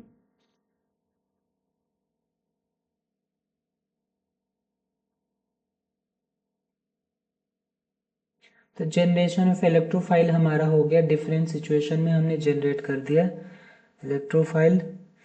हमने किसका किसका जनरेट कर दिया, Cl का जनरेट कर दिया, CH3Cl का जनरेट कर दिया, असाइल का जनरेट कर दिया, AlCl3 के प्रेजेंस में जनरेट हो गया। तो रिएक्शन जैसे मैंने NCERT में रिएक्शन दे रखा है, जैसे मान लो ClCl का जनरेशन हो रहा है, ClCl का electrophile in the presence of AlCl3। तो ये याद रखना, सब में ऐसे दे रखा है एनसीईआरटी में। तो यहाँ पर क्या होगी, हाइड्रोलिसिस होगी। तो एक तो Cl प्लस बन गया जो क्लोरीनियम आयन होगा, प्लस AlCl3 ना, AlCl3 इलेक्ट्रॉन गेन करेगा क्योंकि यहाँ पे माइनस चार्ज आएगा, और यहाँ पे बनेगा AlCl4 पे माइनस चार्ज, ये जनरेट होगा। अब हम आगे देखेंगे, ये भी पार्टिसिपेट करेगा कहीं ना कहीं, प्रोटॉन के रिमूवल में ये पार्टिसिपेट करेगा। आगे देखते हैं हम जितने भी हमने जनरेशन किया, जैसे AlCl3 के प्रेजेंस में हर केस में ये वाला चीज़ बन रहा है।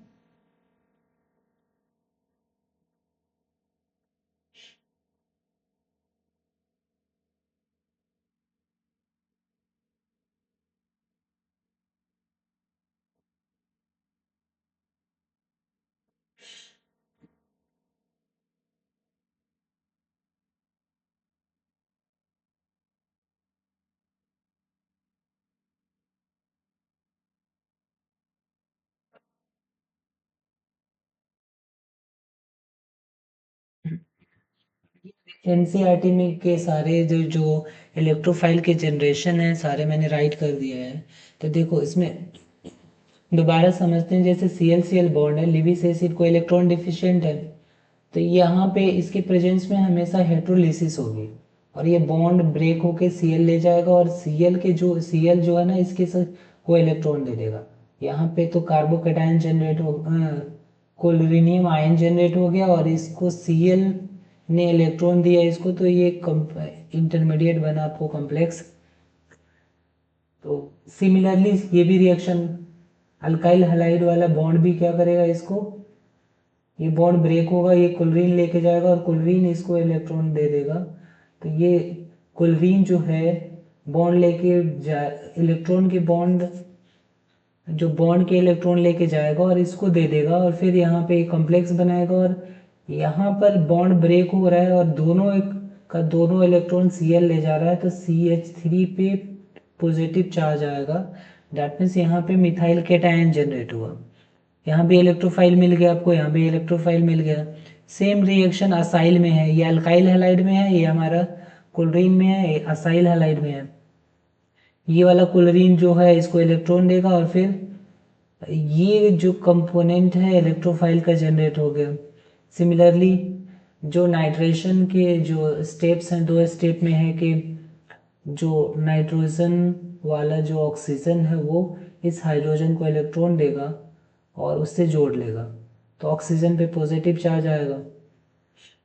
और यहाँ पे इसने गेन कर लिया एक हाइड्रोजन को लॉस करके सल्फ्यूरिक एसिड, तो यहाँ पे HSO4 बना है, और यहाँ पे H2O दिख रहा है, तो H2O के ये वाला बॉन्ड ब्रेक होगा, और फिर वो कहाँ पे जाएगा, H2O जनरेट हो जाएगा यहाँ पे, और ये बॉन्ड के दोनों इलेक्ट्रॉन ऑक्सीजन लेके जाएगा, इसलिए नाइट्रोजन पे क्या आएगा, पॉजिटिव चार्ज। हम्म तो निगेटिव चार्ज देखो क्या क्या बन रहा है, कि जैसे AlCl3 के प्रेजेंस में AlCl4 माइनस हर केस में बन रहा है, और नाइट्रेशन के केस में HSO4 माइनस बन रहा है। तो ये ध्यान में रखना, आगे प्रोटॉन रिमूवल में ये पार्टिसिपेट करेंगे। दोबारा H H गेन करेगा, HCl अलग होगा, और जैसे ये है, ये दोबारा अगर H गेन करेगा तो HCl अलग होगा, AlCl3 अलग हो जाएगा। तो जो कैटलिस्ट होते हैं ना दोबारा रिएक्शन में रीजनरेट हो जाते हैं। तो ये इलेक्ट्रोफाइल याद रखना आप लोग। अब अगला जो सेकेंड स्टेप है, फॉर्मेशन ऑफ कार्बोकेटायन, वो कैसे होता है वो समझना इंपॉर्टेंट है। फॉर्मेशन ऑफ कार्बोकेटायन,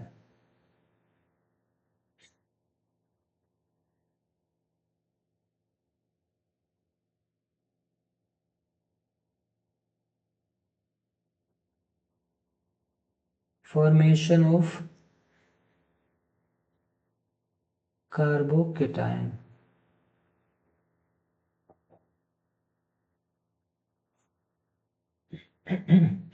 जैसे इसमें क्या है, बेंजीन जैसे है आपका, एक मिनट,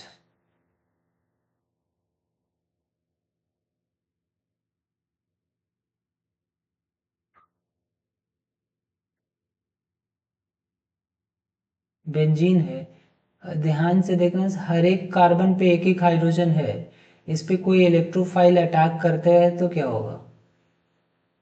इस कार्बन पे मान लो अटैक करा है इलेक्ट्रोफाइल, तो ये डबल बॉन्ड ब्रेक होगा और ये डबल बॉन्ड के दोनों इलेक्ट्रॉन इस पे चले जाएंगे, तभी तो इस इलेक्ट्रोफाइल को इलेक्ट्रॉन मिलेगा। तो ये कुछ ऐसा बनेगा।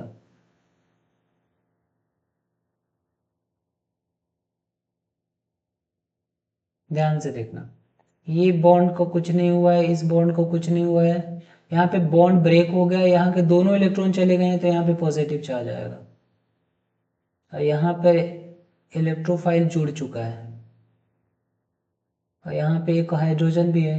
वैसे हर जगह हाइड्रोजन है, इस पे भी हाइड्रोजन है, इस पे भी हाइड्रोजन है, इस पे भी हाइड्रोजन है। ठीक है, तो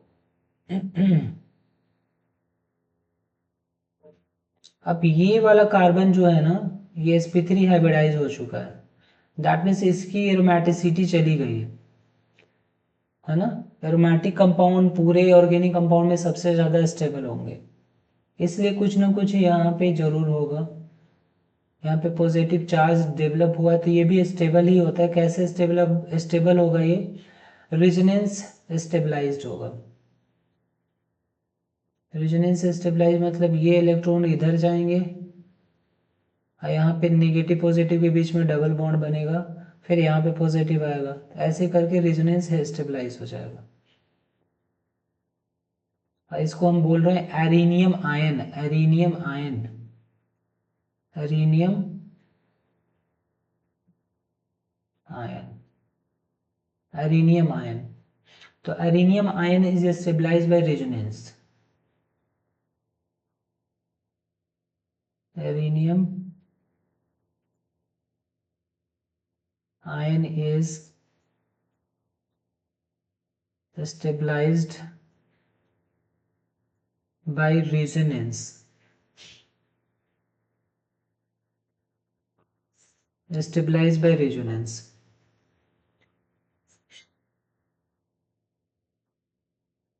रेजोनेंस कैसे होगा इसमें? देखो,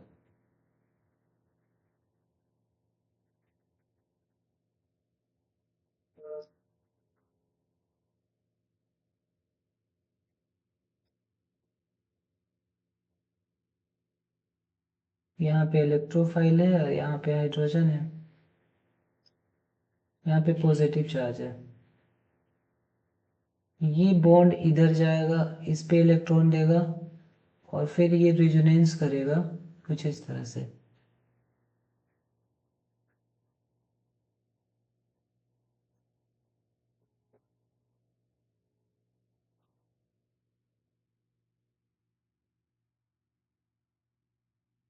तो यहाँ पे डबल बॉन्ड बन जाएगा, यहाँ पे पॉजिटिव चार्ज आ जाएगा,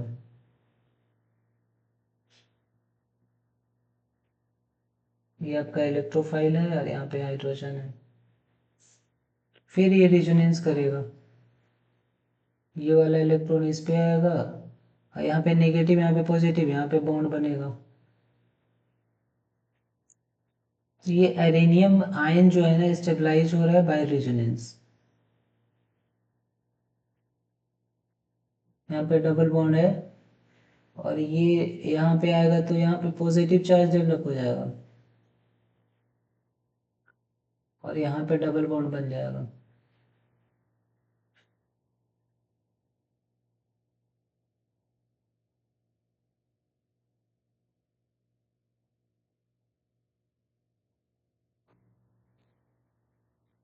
तो इसकी रेजोनेंस अगर हाइब्रिड बनाए तो क्या बनेगा? एरेनियम आयन पूछा जाएगा, एरेनियम आयन स्टेबल है तो यस स्टेबल है बाय रेजोनेंस। इसका जो रेजोनेंस जो हाइब्रिड होगा वो ऐसे दिखेगा।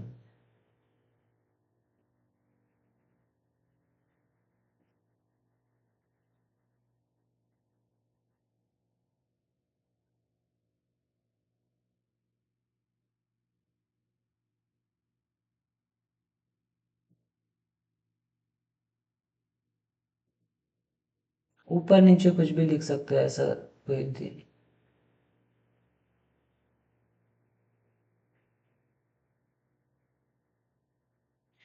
हर जगह हाइड्रोजन है, ध्यान रहे यहाँ पे हाइड्रोजन ऑलरेडी है। यहाँ पे बेंजीन था ना, तो एक हाइड्रोजन तो है।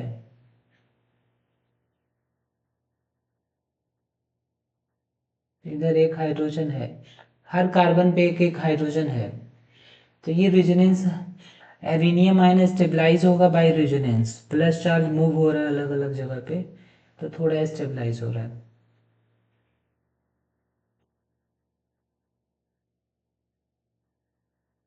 लेकिन प्रॉब्लम ये क्या है कि इसकी जो है ना एरोमेटिसिटी चली गई है, तो ये यहाँ पर डबल बॉन्ड दोबारा आना चाहिए। वो कैसे आएगा देखो, वो वो होगा, हम वो समझते हैं रिमूवल ऑफ प्रोटॉन से। यहाँ पे क्या है, एरिनियम आयन जो है लूजेज इट्स एरोमेटिसिटी, और एरोमेटिक कंपाउंड सबसे ज़्यादा स्टेबल होते हैं, क्योंकि एरोमेटिसिटी का कंडीशन होता है कि हर कार्बन sp2 हाइब्रिडाइज्ड होना चाहिए, जबकि ये वाला कार्बन sp3 हाइब्रिडाइज्ड हो गया है। अब ये कैसे स्टेबलाइज होगा, मतलब ये कैसे एरोमेटिसिटी दोबारा आएगी, तो उसमें क्या करना पड़ेगा, रिमूवल ऑफ प्रोटॉन। तो ये समझते हैं हमें अगला स्टेप जो था हमारा, रिमूवल ऑफ प्रोटॉन।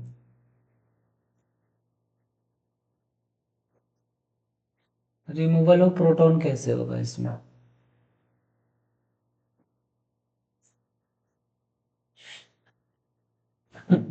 तो ध्यान से देखो, जिस केस में हमारा इलेक्ट्रोफाइल एल, मतलब जो कैटलिस्ट था AlCl3 था, वहाँ पे कॉम्प्लेक्स हमारा क्या बना था, अगर याद हो तो आप लोग को।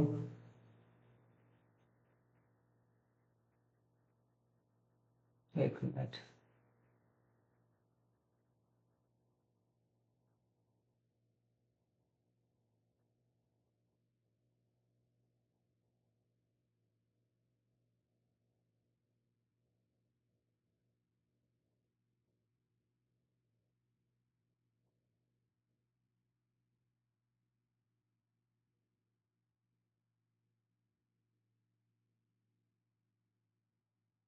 इस कार्बन पे इलेक्ट्रोफाइल है और पॉजिटिव चार्ज इस पे है, इस कार्बन पे पॉजिटिव चार्ज, यहाँ पे भी एक हाइड्रोजन है।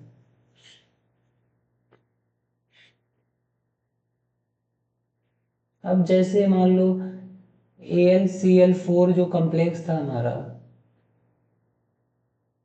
AlCl4 कॉम्प्लेक्स जो था, वो हाइड्रोजन को अट्रैक्ट करेगा। कौन सा हाइड्रोजन को, इस हाइड्रोजन को, इस हाइड्रोजन को अट्रैक्ट करेगा, क्योंकि यहाँ पे तो एक हाइड्रोजन है, यहाँ पे प्लस चार्ज है, एक और हाइड्रोजन जा नहीं सकता यहाँ पे इलेक्ट्रॉन लेके। तो यहाँ पर क्या होगा, ये हाइड्रोजन जो होगा इलेक्ट्रॉन दे के जाएगा,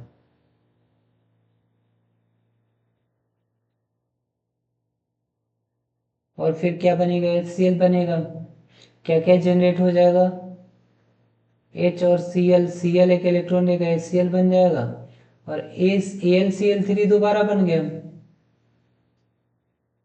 और फिर यहाँ पर क्या हो गया, यहाँ पे नेगेटिव चार्ज आएगा, क्योंकि दोनों बॉन्ड यहाँ पे आ गए, क्योंकि ये जो होगा ना इसको इलेक्ट्रॉन देगा इस हाइड्रोजन को, तो हाइड्रोजन क्या करेगा, अपना इलेक्ट्रॉन छोड़ के आएगा, और फिर यहाँ पे माइनस चार्ज और यहाँ पे प्लस चार्ज, डबल बॉन्ड बन जाएगा। दैट मीन्स दोबारा हमारा बेंजीन का रिंग रीजनरेट हो गया।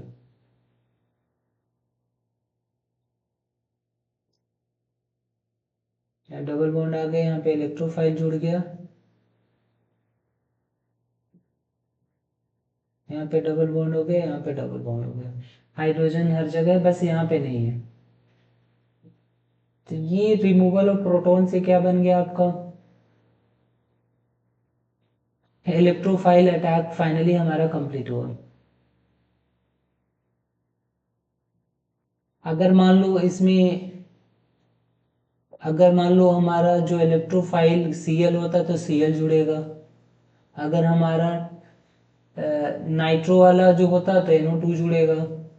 सल्फोनिक एसिड होता तो SO3H जुड़ेगा। तो उसके लिए ना अलग अलग सब रिएक्शन हो गए, उसी को हम देख रहे हैं कौन कौन से रिएक्शन हो गए।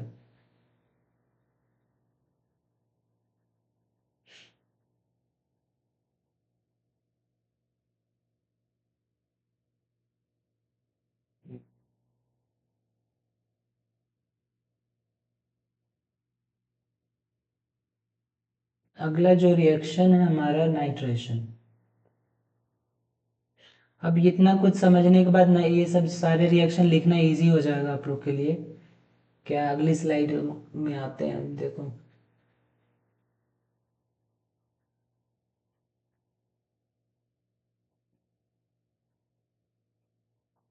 तो इलेक्ट्रोफिलिक सब्स्टिट्यूशन रिएक्शंस अगर लिखे हम, देखो तो जो पहला है हमारा नाइट्रेशन।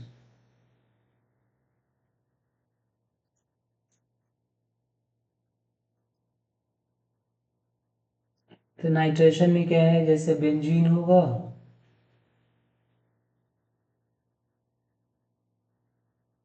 एक minute, plus concentrated sulphuric acid H2SO4 plus concentrated HNO3। क्या होगा यहाँ पे, NO2 क्या होगा, जनरेट होगा और सीधा क्या बन जाएगा, नाइट्रो, नाइट्रो सब्स्टिट्यूटेड। देखो बेंजीन में अगर हम ऐसे रिंग देते हैं, दैट मीन्स ये तीनों बॉन्ड के जगह पर हम रेजोनेंस हाइब्रिड बना सकते हैं ऐसे, ठीक है। तो अब उसके बाद क्या होगा, ध्यान से देखो, नाइट्रेशन हमने कर दिया NO2।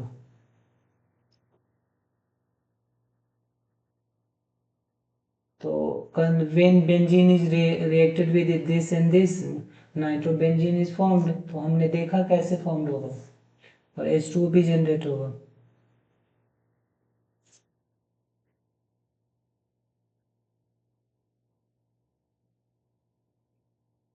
दूसरा जो रिएक्शन है हमारा,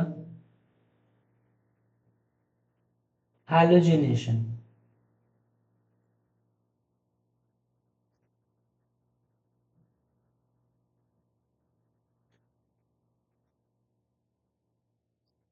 हैलोजिनेशन में क्या होगा, बेंजीन होगा,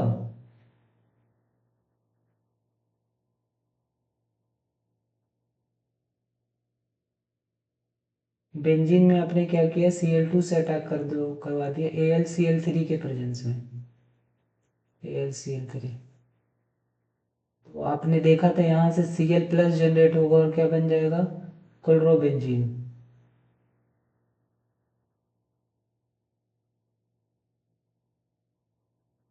क्लोरोबेंजीन बन जाएगा, प्लस HCl बनेगा।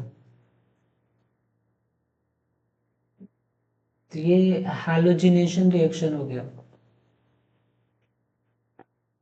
इसके बाद सल्फोनेशन रिएक्शन में क्या होगा,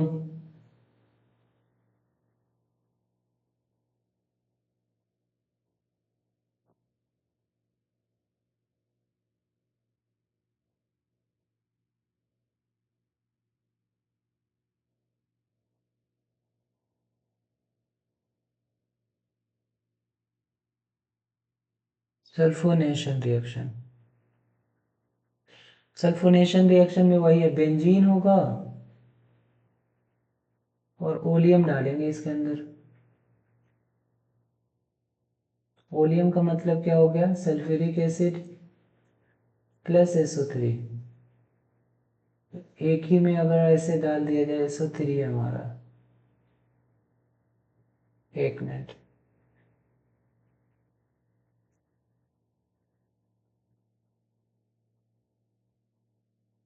तो सल्फोनिक एसिड बनेगा।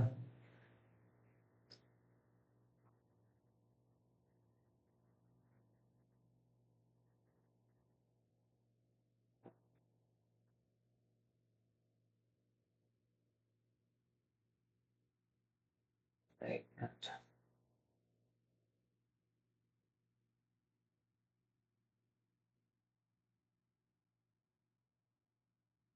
सल्फोनिक एसिड का मतलब SO3H।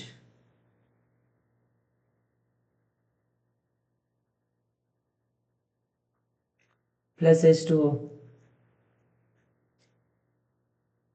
मतलब बेंजीन को जब हम सल्फ्यूरिक एसिड और SO3 के मिक्सचर से रिएक्शन कराएंगे तो सल्फोनिक एसिड बनेगा।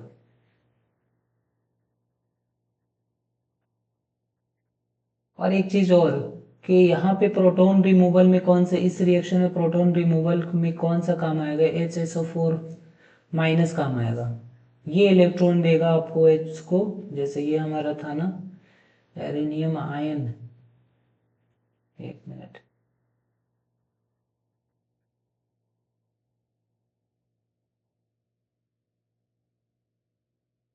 यहाँ पे H था, यहाँ पे E था, इलेक्ट्रोफाइल।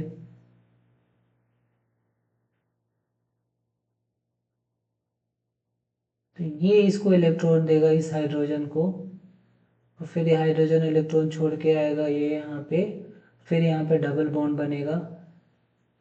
इलेक्ट्रॉन पूछता है प्रोटॉन रिमूवल में कौन काम आएगा, HSO4 माइनस काम आएगा। एक मिनट देख लेना। हम्म, तो ये हो गया सल्फोनेशन। सल्फोनेशन से क्या बना, सल्फोनिक एसिड। इसको फ्यूमिंग सल्फ्यूरिक एसिड भी बोलते हैं, ध्यान रखना चाहिए। Fuming sulphuric acid. तो फ्यूमिंग सल्फ्यूरिक एसिड का काम ये होता है, पहले पी ब्लॉक में पढ़ने थे कि इसको पूरा कहीं ट्रांसपोर्ट करना होता है ना सल्फ्यूरिक एसिड, तो इसी फॉर्म में करते हैं। ये थोड़ा लाइटर होता है। अब इसको फिर हम डाल देंगे किस पानी में ना, तो दोबारा इसका भी सल्फ्यूरिक एसिड बन जाता है। तो सल्फ्यूरिक एसिड ट्रांसपोर्ट करने में इजी होता है।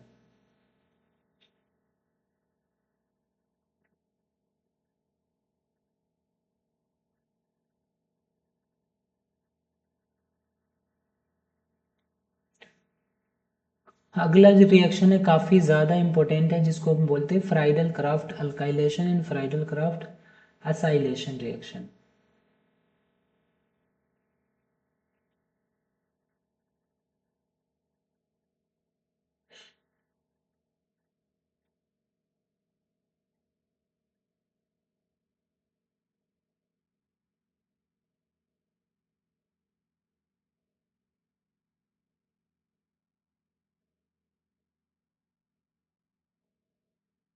Friedl craft alkylation and Friedl craft acylation.